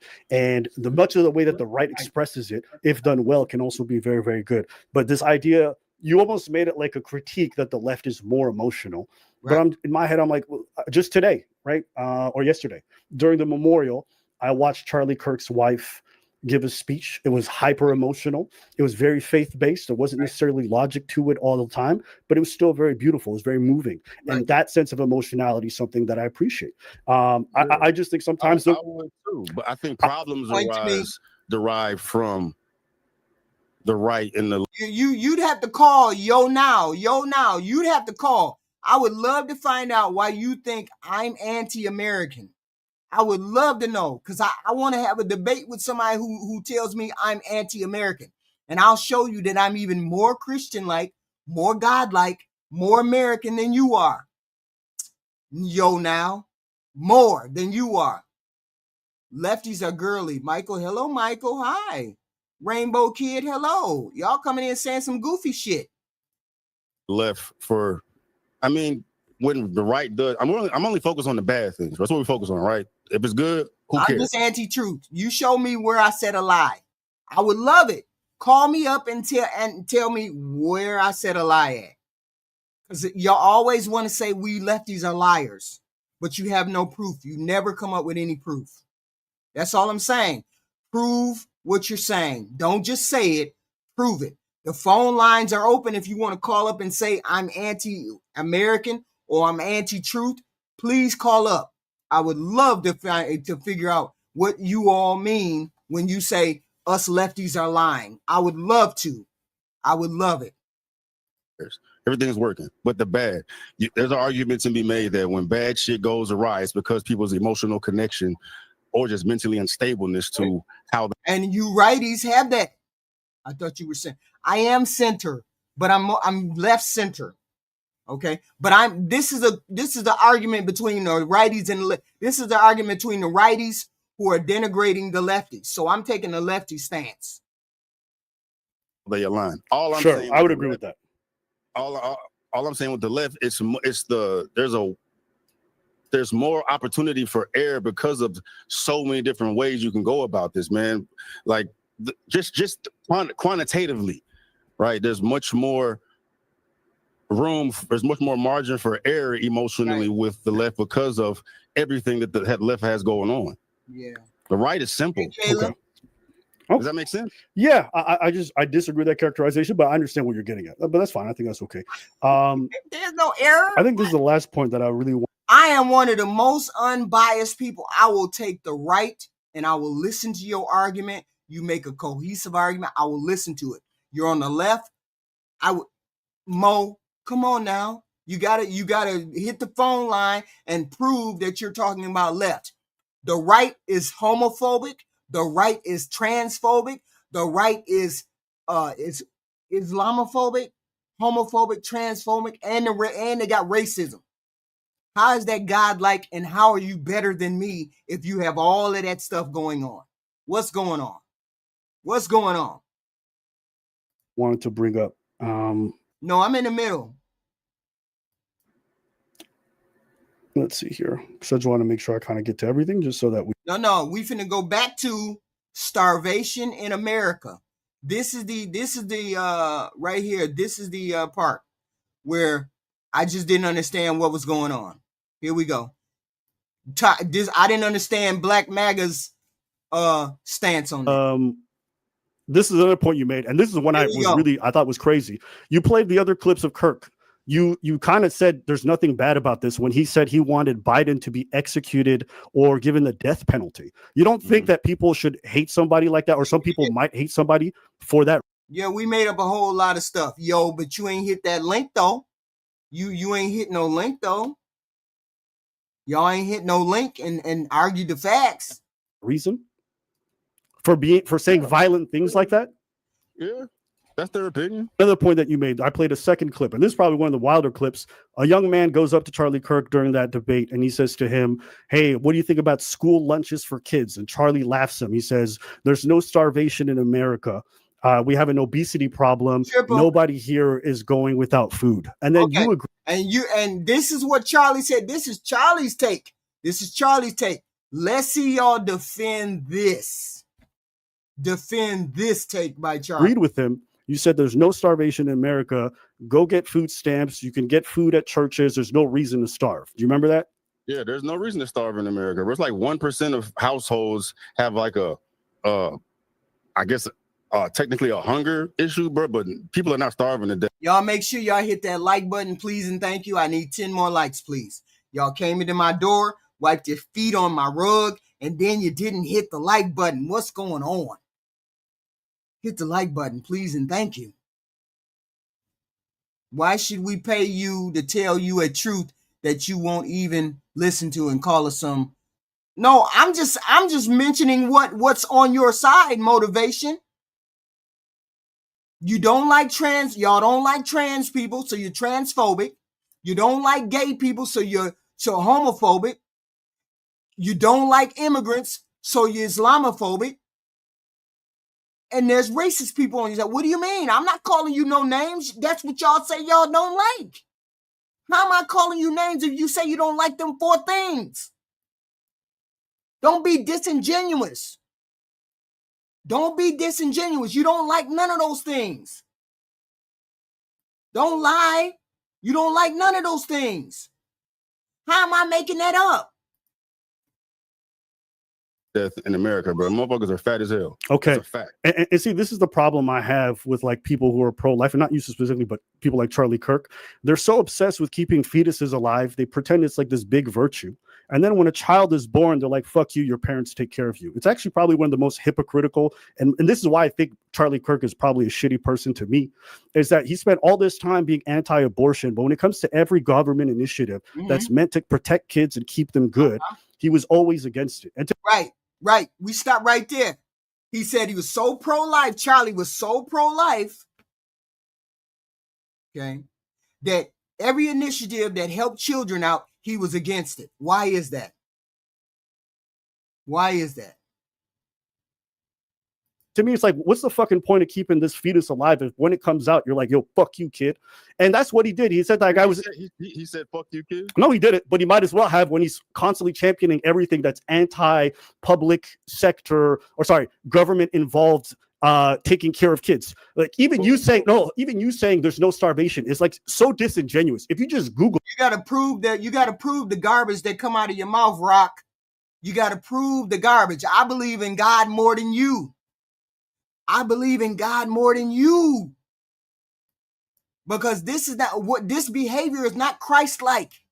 Your side don't like trans people, gay people, immigrants, and there's racism.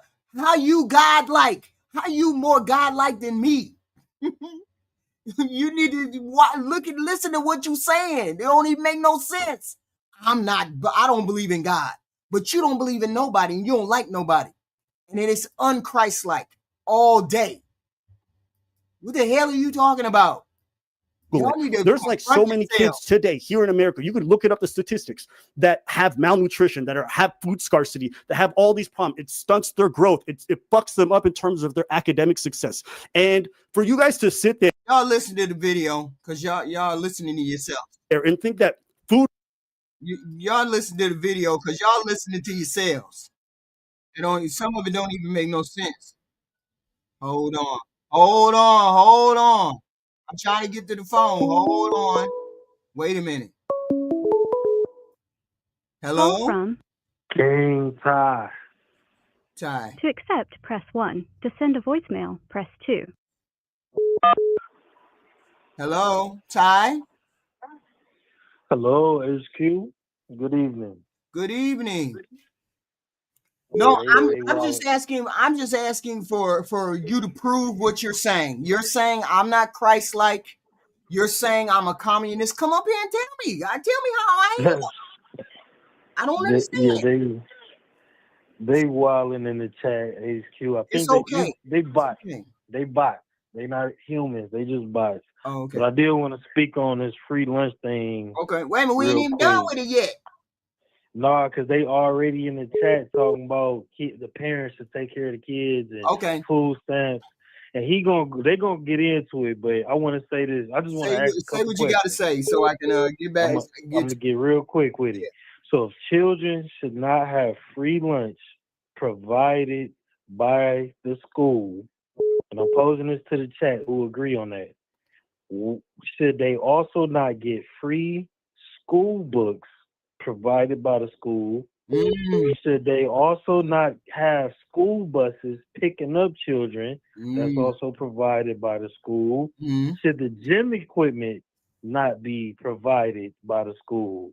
Should the children bring their own tissue and paper? Because the parents should be taking care of all of these things, right? So should the kids have to come to school with tissue, paper towel, a basketball, a football, their own books? Should the parents have to order the books to the curriculum like they're in college? Right. Because the parents should be the ones making sure they have lunch. You see how it just goes on and on. I get it. It just does. And they talk about food stamps and the food pantry. Why not just have the food at the school for the children? Why is that so wrong? Right. And if you cared about abortion so much, you should really care about kids, huh? So then you should be okay with them being able to eat at school, right? Yeah. Because you definitely don't want them deleted. So if that parent can't take care of a child, right, but they can't have an abortion, so they gotta have that child, right? Why not at least make sure that child can eat. See, you gotta pick your struggle. You either don't have an explicit X in saying they can't have an abortion, and or they have a child and they're not able to take care of the child. You can't have it both ways. She can't have an abortion, but then she's too poor to have to take care of the child. So when she had a child, she got to starve with the child. But then you care about the child in the womb, but you don't care about the child outside of the womb. See how that's not God-like or Christ-like? Exactly. Jesus turned water into wine and used a piece of bread to feed a village. You can't feed the children at school? Wouldn't Jesus want the kids to eat at school? Right. I love you, HQ. I'll probably call in a little later. Thank you. Hey, Grumpy, hit the link. You talking all that foo-foo la-la in the chat. Hit the link. Jonathan, hit the link. If you talking that foo-foo la-la in the chat. Because I'm saying, no, that's not the only two options. But you can't have it both. You can't have it. You can't denigrate me for having it and then I'm too poor. But then denigrate me if I want to have an abortion. You pick a struggle. Because it's gonna be one or the other. Okay. Let me finish this lunch argument with Abba. Let Abba finish his lunch argument. Hold on. Don't call me because I ain't answering the phone till we get done with this argument. Food lunches for kids is a crazy idea, and parents should take care of them.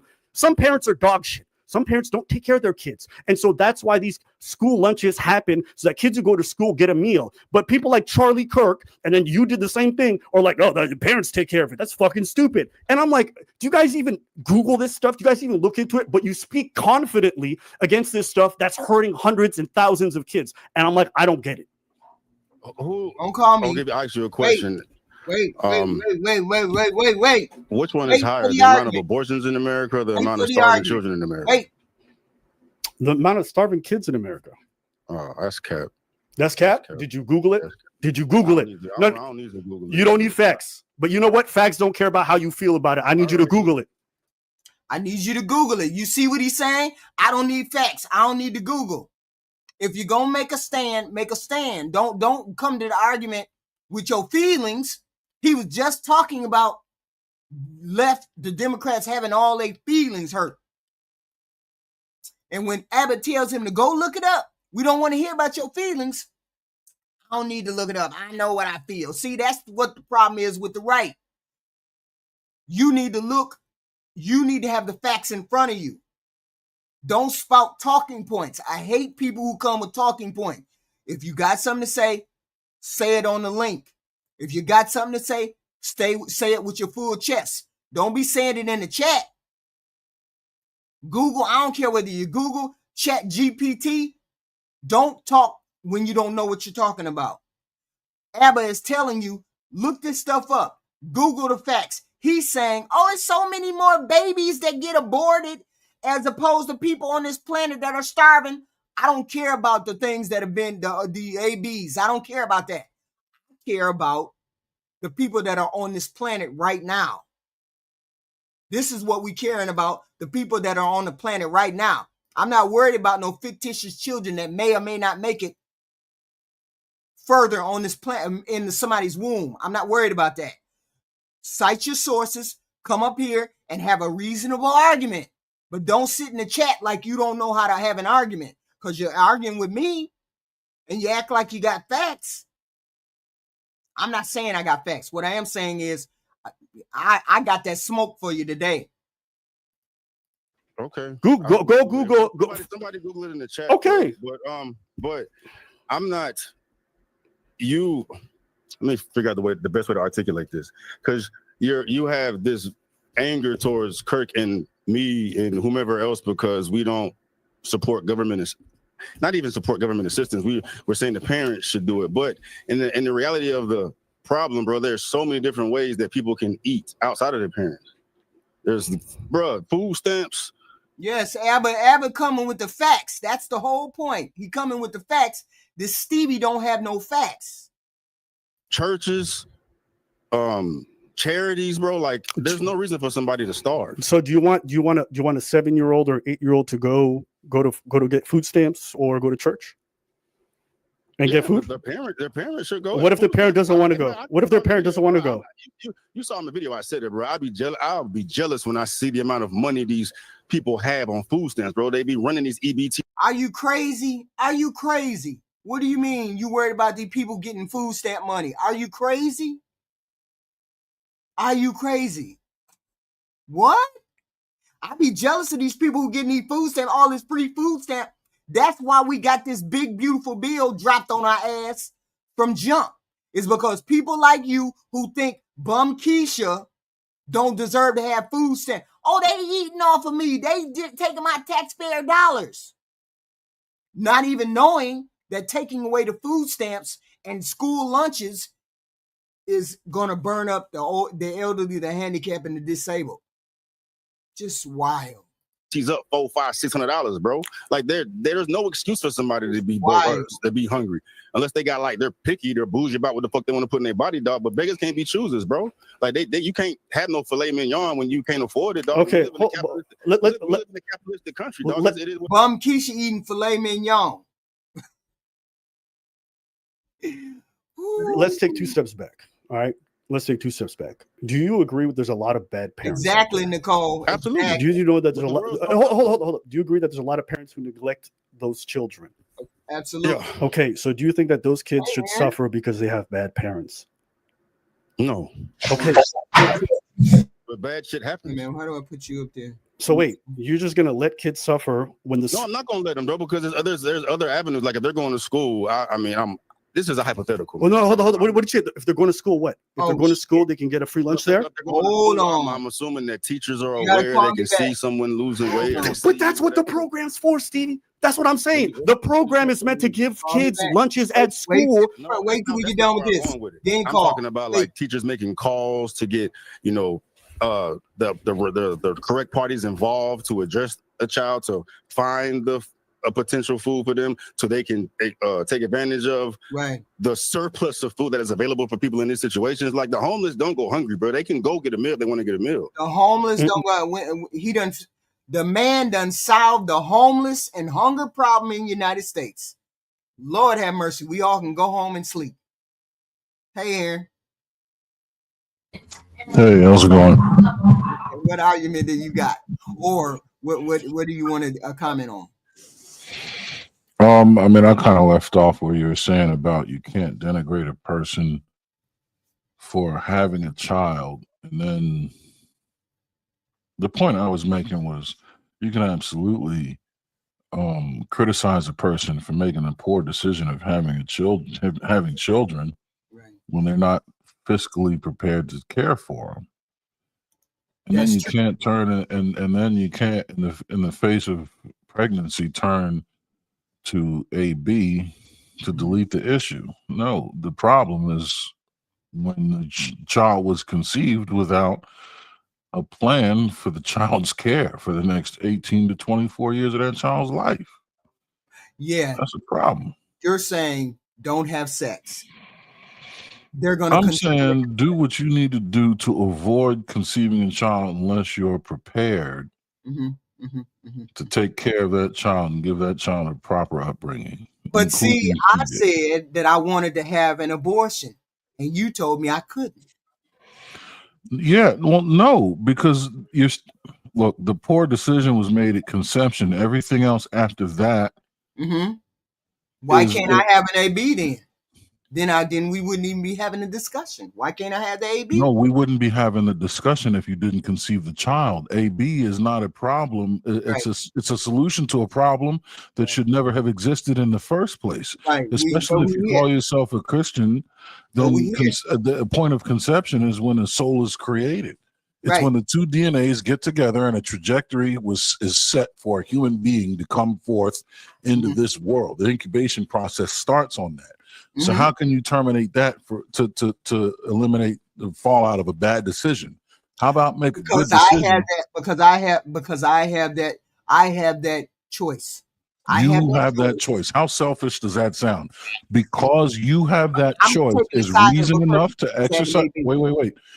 You have that choice is reason enough to exercise bad decisions and then cause greater now let's face it. The process of AB is traumatizing to the female reproductive system. Not only that, does it terminates a life. Yes, you think it's a life. I don't think it's a life. So what is a life? What is a human life? If the child has sentience, which is 24 weeks. When okay, it's 24 weeks of sentience. What does a child need to have sentience? It needs to stay. It needs to have sustenance. Jeez, I can't say that word. It needs to be it needs to have sustenance from its mother, a host from me. It needs to have it needs to get sustenance from me in order to really to reach sentience. And to, and to reach sentience, right? And to have that, what do you need? Do you need a heartbeat? Do you need two sets of DNA? To be considered sentient, yes. Right. So there you go. Conception. So you need a heartbeat. You need a heartbeat. You need an ability to experience pain and sensory at that particular time. You can't do that at 1 week. You can't do that. You need a central nervous system at 24 weeks. It would be considered a human to be considered a human life. That's the medical, I guess, where you meet, where we can tell that there is life in the womb, or it will be where a person can be aware of pain and a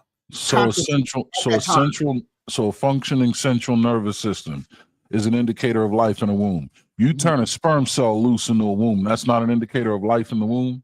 When the sperm cell is very much alive. I'm saying for me, that would be a yes or no question. I don't believe it's life until it's conscious of pain and that kind of thing, which is 24 weeks. I'm going by the medical terminology of when sentience occurs. Sentience to me doesn't occur in 2 weeks. So therefore I don't consider it a life. Okay, you don't consider it a life. I'll consider it a life. Once right. So why is it that? So here's my question. Why is it that your view that it is life be imposed on my view that it's not life? Well, let's agree to disagree. Okay, let's move on to the trauma that is inflicted upon your body, and let's just talk about trajectory. If it's not a life, a trajectory towards it being a life is set. So you're effectively terminating something that has been determined to take place in the future by your decisions. That's true, but the argument if a sperm cell meets an egg, whether you consider it a life or not, if you leave the universe up to its own devices, is there going to be a human at some point? Depending on many factors, yes. Right. Notwithstanding unforeseen but we're not. But circumstances see, that's the thing. But we're not arguing A/B. Me and you have different viewpoints. I believe in such sentience at 6 weeks. You don't. You believe in conception. Okay, fine. But we're not talking about that. We're talking about you'd rather me have the child and I be poor, continuously be poor, and not get any help outside of the womb, but you want to force me to have the child. That's the argument. When did I say that? No, I'm saying that's the argument that Abba and Stevie is having, not you and me. I'm saying that's they're both making silly arguments. Right. So I'm saying the person he's saying that Charlie Kirk said. Abba's saying that Charlie Kirk argued against all these programs to help poor people, but you had a fit when the poor person wanted to have the abortion. So you forced the poor person to have the abortion, but now I can't afford to take care of the kid. But now you want to have a moral argument, or you want to be morally sound. You want to stand on the moral hill and say you shouldn't have got pregnant. We ain't talking about me getting pregnant. We're talking about we're past that. We're past me feeling guilty. I don't feel guilty. I'm saying I don't feel. I'm taking the viewpoint of the woman. I don't feel guilty, but I'm out here poor with kids when I didn't want to have kids. You forced me to have kids because you banned all abortion across the land. So I had to have the kid. Now I got the kid and I'm poor. So now you don't want to help me feed the kid. You don't want to help me get no food stamp. You don't want to help me feed them in school. You don't want to help me do nothing. I have one question.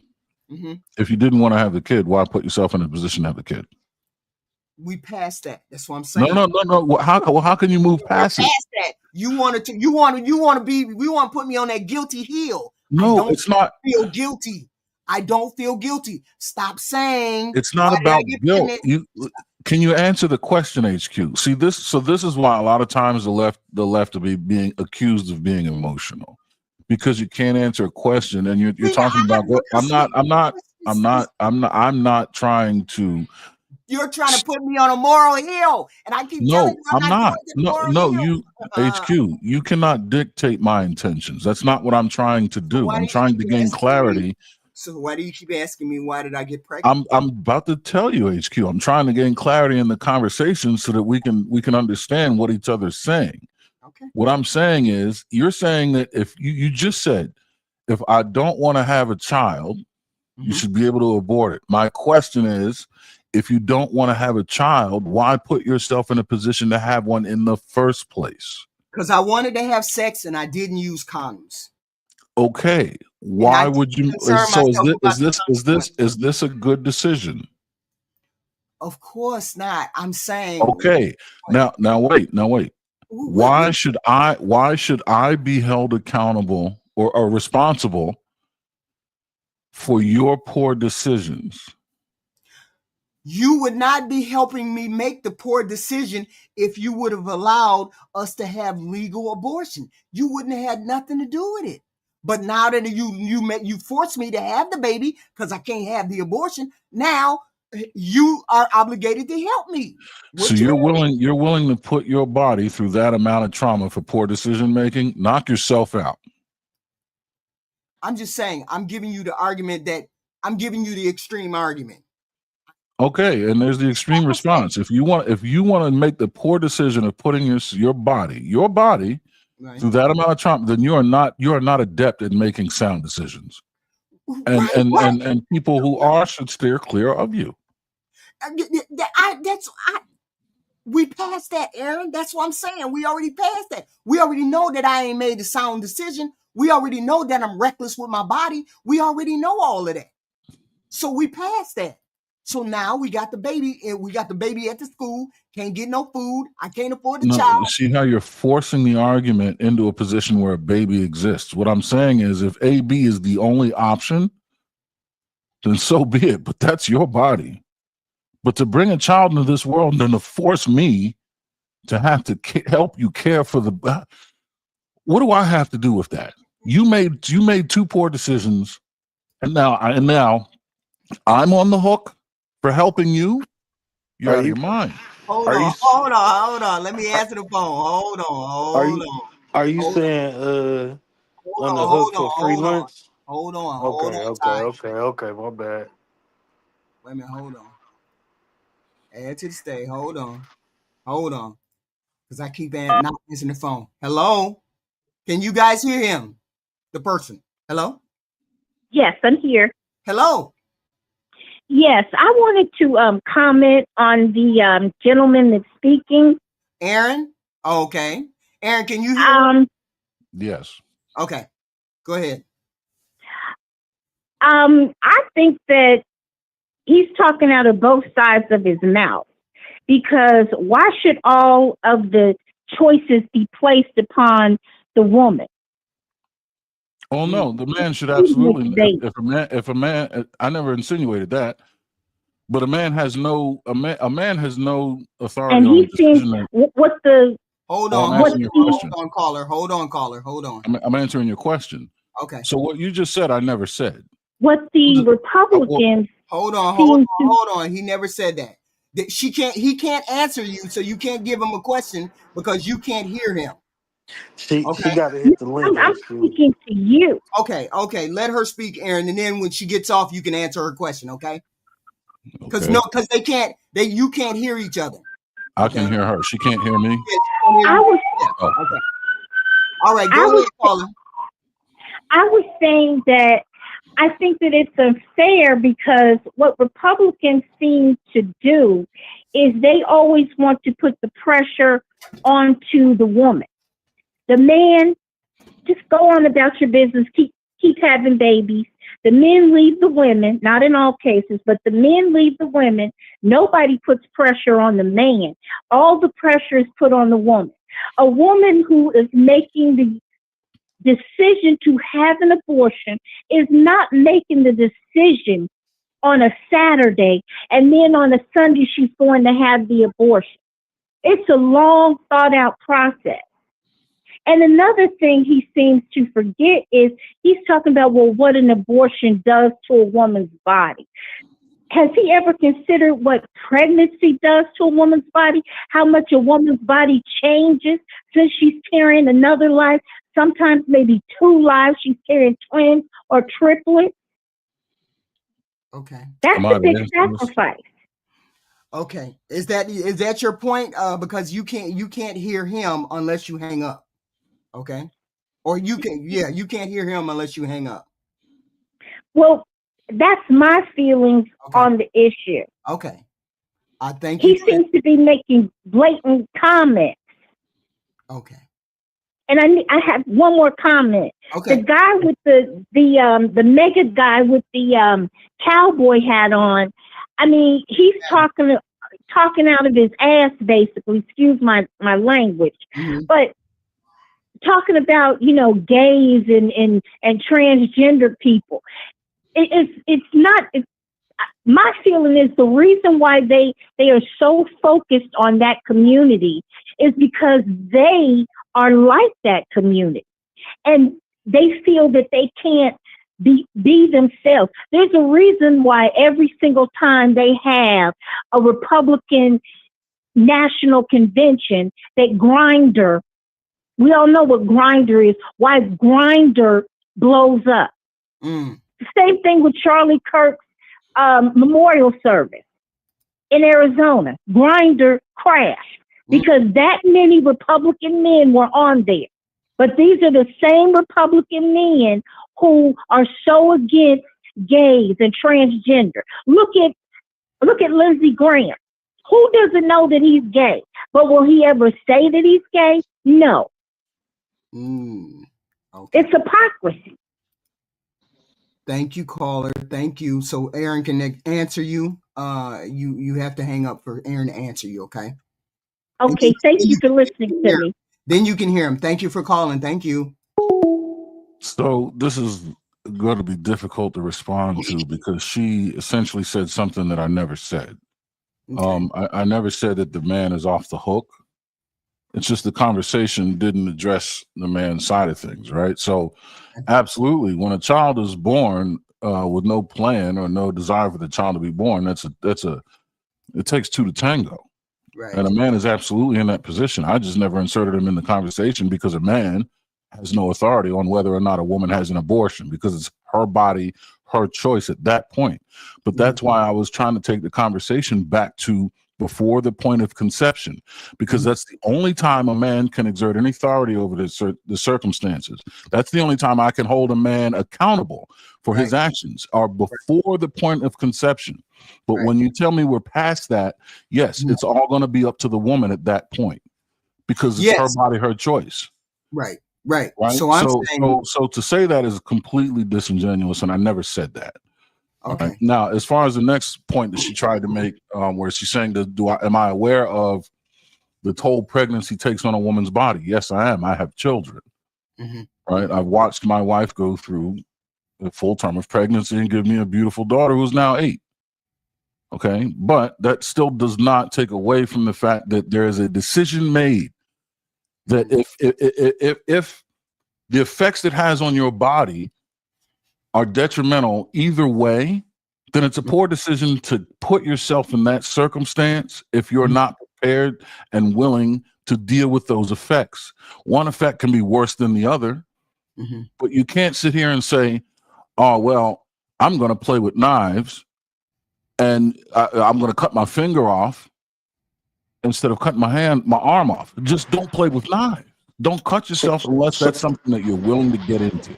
Right. so what Right. if what Hold if the condom breaks or she forgets her birth control? If you forget your birth control, you come on. You forget your birth control. You really think that's going to fly? people out here. We Now, got as far as a rupturing or a failing contraceptive, I categorize that in with things like grape, things like a planned pregnancy where the life of the child or mother is there's a new discovery that their life and well-being is going to be threatened. These are unforeseen circumstances that are out of your control. To me, that's what I think AB is for. I'm not saying get rid of AB altogether. I'm saying use the medical procedure to solve for problems that are unforeseen or not a result for decision making. so However, you want to it put is us on just you want to clear, put us on the casual, moral, poor decision. What are you saying? you want to put us on the moral heel. No, I don't want to put you on a I moral I hill. I get not using AB as a contraceptive for Right. sure, Right. That's but all I'm saying. at yeah, I can agree with you on that. I do But too. at a certain Then point, we're fine. it's too late for a plan B, and poor people have sex. Poor people have kids that they can't take care of. Right. So I don't know if you was arguing against it. It sounded like you was. You don't agree with children having free lunch at schools, No, I don't think it should be necessary. but what about kids that can't eat unless like that depend on that? Again, what would lead a kid to depending on that? That's like saying what would lead to the AB piece, right? Unforeseen circumstances that there are such things as catastrophes. But you know that people in America Poor. are poor, a You, majority, I Right. know that. They're and they working having poor. children There's because working poor. Working they poor who they can't got afford food. we got like yes in a utopic world nobody has a kid until they have 100,000 in the bank.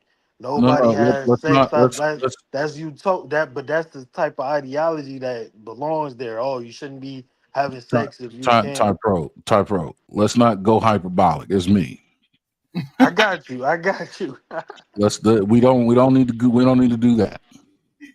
He can get the nuance. So what Right. we're saying, so what I'm saying is, if I have, if just for example, if the president said I'm making all AB illegal, I would okay, disagree with that. that means nobody. But I'm saying a hypothetical. He made it all AB illegal. Now people are forced to have children, regardless. They messed up, they had sex, blah blah blah. Now we got working poor people who can't afford to feed kids. They can't afford to do X, Y, and Z. But I gotta have them because you made it illegal. So what is wrong with food in the schools? What is Well, wrong? you're forcing me to approve of a problem to a solution that shouldn't be a solution to a problem that shouldn't exist to begin with, right? If you're forcing AB to come off the table entirely and absolutely, then yes, right. You're gonna have situations where you're gonna need to solve these problems, Mhm. but you're taking out a whole lot of nuance that can prevent a lot of those problems from happening. Where the only thing left on the table is accountability for good decision making. But if you're going to lump everything into one bucket and take it out the door, then this is a clear definition of throwing the baby out with the bathwater, pun intended. But a lot of times children who need public school lunch don't always need that school lunch. There we Let's go with say the absolutes again. That's the so. point. That's the exact point that I'm saying. Don't always. But What it she should be just said was So provided though. always. But it should so be so provided. my If thing is having the option because like people are alluding to food pantries, food stamps, mhm. and Stevie Knight is gonna go on to say some really dumb stuff about the teacher can see that a child is hungry and they can get resources. It's Right. just like having school books and gym supplies. Have the lunch there so that if they are having those problems at home, that they can not have to be shamed to just go in the school lunch line. Because some years the parents might have it. Some years, hey, we need resources, Right. and it shouldn't have to change for the children. It should just be the standard. I don't see, out of all the things that we pay for in this country, I don't see why just making sure we have a standard, because we have such a problem with poverty. Why Mm-hmm. not just make it a standard across the board? Hey, public So schools have free lunch. Right. So what you just did was, again, we're throwing a baby out the bathwater. When you start talking about making it a standard, where something that should exist to take care of unforeseen circumstances and using that as a solution to cover bad decisions is the problem Wait that a I'm minute. talking. You That keep wait a trying to minute. drag us. How can he? It's, You are we keep going to trying have to this drag us to that conversation? moral heel again. You keep trying to drag us to that moral heel again. And I keep telling you, I don't care about that moral heel. You keep saying bad decision. We're past that bad decision. We're at the school and the kid is hungry. And I And don't make enough money. the point that I'm making is, yes, you should always have a break glass in case of emergency, but it should be in case of emergency. And how you define what an emergency is takes you back to the moral health portion of the conversation, is what I'm saying. It's that simple. I'm not disagreeing with what Ty Pro is outlining, because he's outlining things that are specifically emergency break circumstances only. But to So sit But why here not? and So why not just have? So why but not just have? yeah, it's Why dope. not just have serious? Why not just have free food in the school? Period. For whether it could be afforded or not, for the people that can't afford it and for the people who want it. Why not just have free lunch in the schools? That's it. That's all. Regardless of whether they can eat it, they can't. you mean across the board have standardized free lunches Yeah. across? What's wrong with that? What's wrong with that? You don't see the problem with across all schools. I We can mean, afford it. that that We gave billionaires. We gave billionaires tax breaks. We can afford to feed our Okay, kids. all right. Do people get food stamps? so Not all of us. I give Right. a Not all little. people get free food, but Hold on, people Ty. get food stamps, correct? Yes, and some All of right. us How come make we too can't much just money give for free food food to stamps. people across the board because people need to eat? So we get just because we wait a minute, hold on. I know you're not making a moral argument that if I don't work, I can't eat. I hope No, you're not making that moral argument. why can't you answer a question? I asked a question, HQ. Yes. Why can't we have food for everyone? If certain people are getting free food because they need it, then why can't we have free food across the board? Why can't that's what I'm advocating. I'm advocating free food in the Free food schools. for everyone, then I'm all about In the that. schools. If that's where you want to go, free food for everyone, let's do it. Free food in the schools So No, for I'm the yeah, talking about for people. when I'm not talking about for people. I'm talking about for school, for children who may or may not be able to feed. These are people who can't feed themselves. They can't go out and get a job and feed themselves. I'm talking about people who can't feed themselves. Children can't feed you themselves. And then they typically go home and eat what? the people who, the kids that need food stamps, their parents are on. I mean, the kids that need free lunch, their parents have food stamps, and they're Exactly. rationing. Now you see the direction I'm going. So they're rational. So that doesn't mean that they don't always have enough. They don't Food stamps don't always last the No, whole no, I month. understand that. But So go back to what you're saying. so that last week, that kid might not have them last 2 weeks of the month. That kid might not be able to eat at school, but he gonna eat dinner when he get home. But he's not gonna be able to eat all day at school, and everybody else is eating. Typically, the schools have free lunch line and they have paid lunch as well. Especially when you're in high school, they have paid lunch and free lunch. You have to sign up for school free lunch, so Right. it doesn't. It's not like There's poverty. There's people poverty are just standards. abusing. Kids are gonna abuse free lunch way less than people are abusing food stamps. So it's Right. not even it's not a waste. It's just covering all the dynamics. We got 1,000 kids at this school. 200 or 100 or 50 of these kids, even if 20 kids might have to eat this lunch and might not get another meal because of whatever. Maybe they mama lost a leg, or it's just covering all bases for the See, children, you see what he's especially if doing, you HQ? care You see what he's what doing when he says what I'm mother doing. loses a leg? I'm Again, just these are throwing these a. are these are, these are things I'm not arguing over. I'm just saying, cover all grounds and I'm just allow it to saying, be Right. allow for the all just allow kids. for that to. I'm saying this is my argument. My argument is this: we give money, we give tax breaks to the rich. We have a budget at the Pentagon that can be cut in half. We have all this money we give away overseas, and you telling me that that we're gonna have an argument about school lunches? We have No, a no, school. no, no. Here's the thing.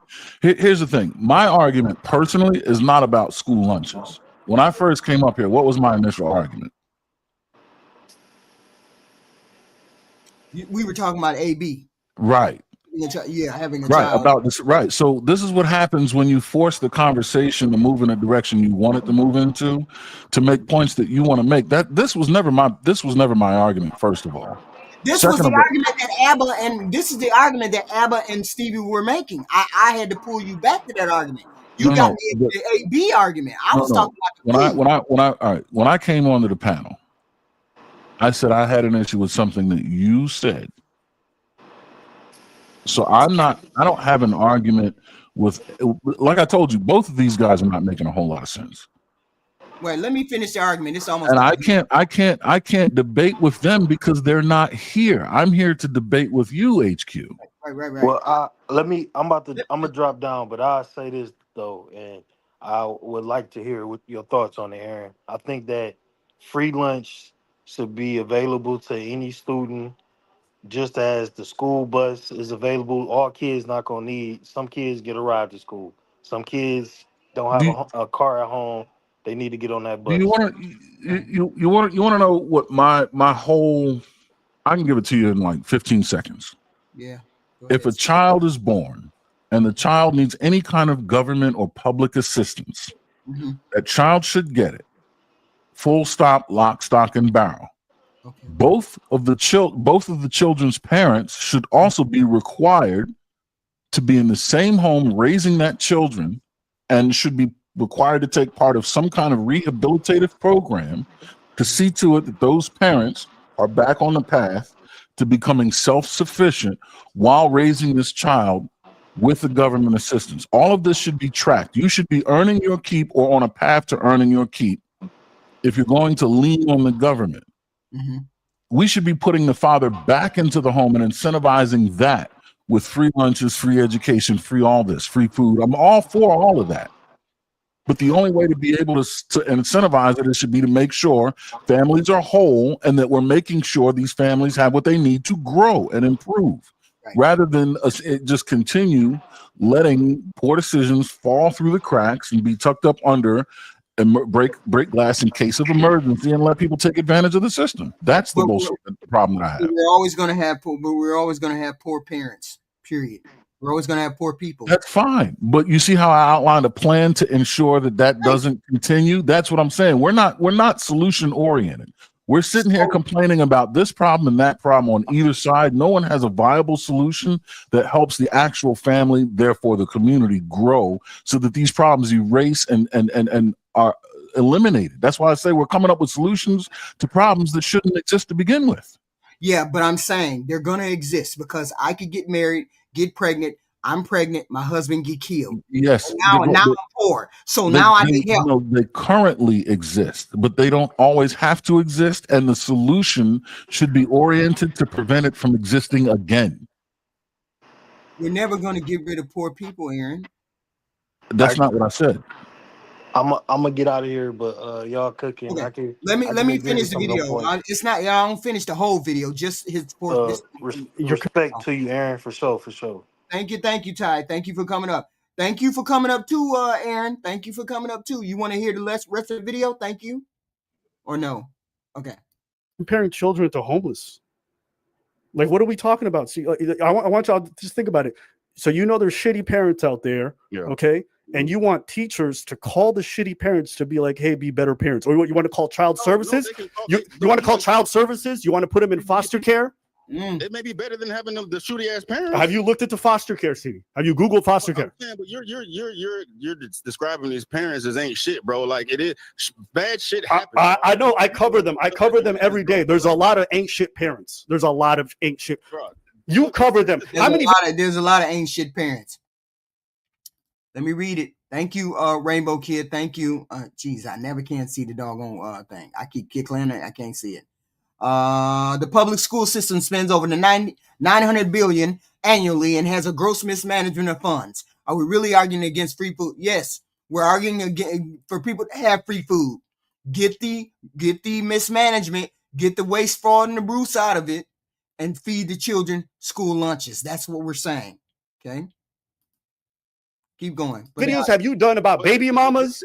How many videos have you done about baby mamas and dog shit parents? If I go to your channel right now, I'll find dozens, hundreds of videos. So you want want teachers to call those parents and be like, hey, feed your kids. You're saying that I'm telling teachers to call the parents. I never said that. I said they can call parties that do this for a living to find children the resources that they need. Yeah, but the thing is, oh, you're back on there. Okay. Go, Aaron. All right, so I'm going to be very clear. Okay. Right. The part that I'm saying is to take control of waste management. Mm-hmm. If I'm going to be clear, mm-hmm. I don't have a problem with public and government assistance, but it should be offered with both parents in the home as they take part in some sort of rehabilitative plan to ensure that family can become productive in the future. In the meantime, yes, they're going to need sustenance, the entire family. So if they take EBT and buy food, they get free lunches at school, that's fine. I don't have a problem with that. Mm-hmm. But there should be a program working in parallel to ensure that dynamic does not last forever, and so that they are set up to prevent their future lineage from falling back into the same dynamic. Oh, this super chat was for you, Aaron. It said the public school system spends over 900 billion annually and has a gross mismanagement of funds. Are we really arguing about getting free school lunch? I just outlined it again. No, I'm not arguing about getting free school lunch. I'm arguing about making sure the funds are managed properly. Right. I'm thinking about the future. I'm not thinking about just giving things away. I'm thinking about a plan, excuse me, to help prevent this from happening in the future. I get that. But here's my argument. My argument is this. If we're gonna give free things away, why not to the kids?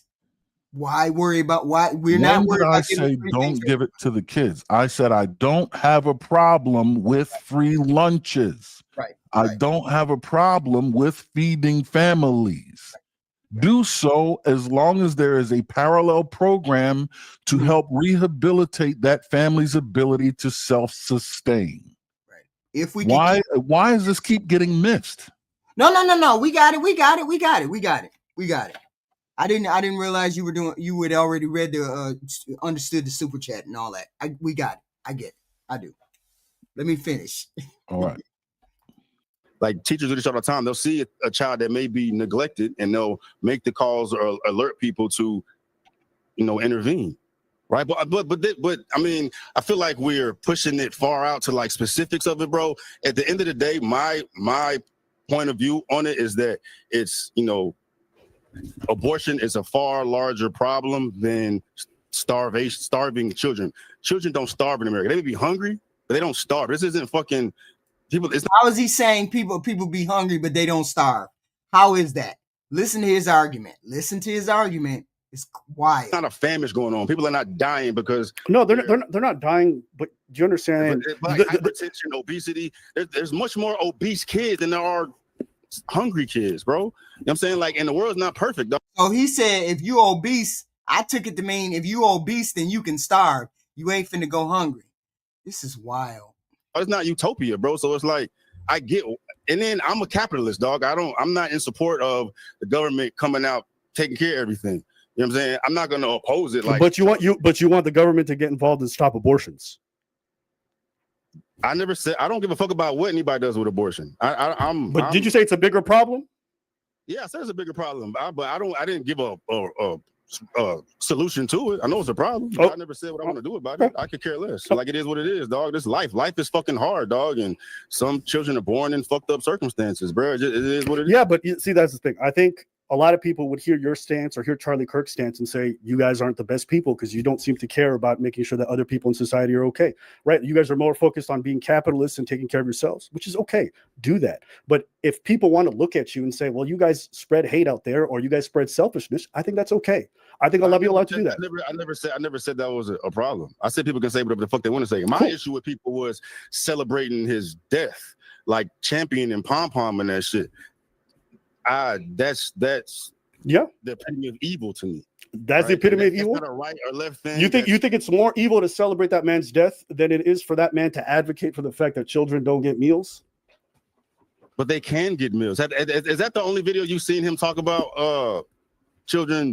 You see Abba's argument against what Charlie was saying. He was advocating for all these programs to be cut. And I see that I can hear the same argument from the right. Cut these programs, food stamps, EBT, WIC, cut all these programs, just cut a person off. What's more evil? What's more evil? I just don't understand. I'm just saying someone dancing in the room. I think it's bad. I agree. I think it's bad that someone danced in the room and thought it was great that Charlie Kirk died. But I also think it's bad that you're out there openly advocating for kids to not get meals in school because we have an obesity problem. I think that's also bad. I think so. Get meals in school. I'm advocating for kids to take advantage of the surplus of food available to them in different ways that it is. Yeah. It's not on somebody to do it, bro. Like, how? You're shitty parents. I get it, but you're not thinking beyond the fact that you don't want to give nobody no food. You're not thinking beyond that. We're saying give the school people the basics of food. That's it, for the people who need it and for the people who don't. They have money they give away overseas. They're giving money to Ukraine. They're giving money to Israel. They're giving money to all these countries, and you can't give our kids the basic lunch for free. That's bullshit. That's bullshit. Disagree on that perspective, dog. Like, you think that the government should step in and save the world? I don't agree with that. I mean, if they do it, I'm not gonna contend it. I'm not, do what you want to do, bro. But I understand Kirk's perspective in that. We pay so much in tax dollars, and most of it goes to the military to do funding wars overseas. I don't think it's so crazy to say, hey man, take 1% of that budget and make sure these kids don't go hungry. Take another 1% of that budget and take care of veterans. But maybe that's wrong. I just think it's crazy. It's me personally. I wouldn't disagree with you with that, but I don't disagree with Kirk either. I mean, I don't think he should be painted as a demon for having that viewpoint. I think it's pretty demonic to not want kids to have meals. Please state it in the chat, Rainbow Kid. What's the point of the government? Please state it in the chat. It's personally, that's me. He never said he didn't want kids to have meals.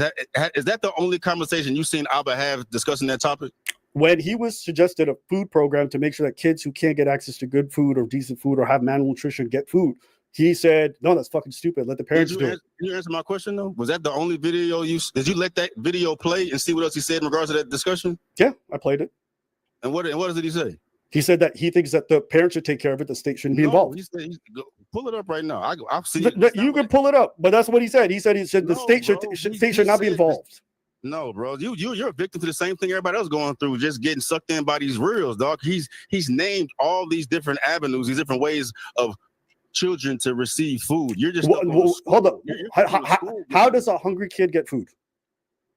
I gave you one example. What is it? If he's at school and teachers are aware of what the fuck's going on and they see a damn child coming in there looking emaciated, I don't know. I don't know what teachers, but I've seen instances where teachers step in and get the correct party involved to help said children. Okay, so you want the state to get involved to make sure that kid gets school?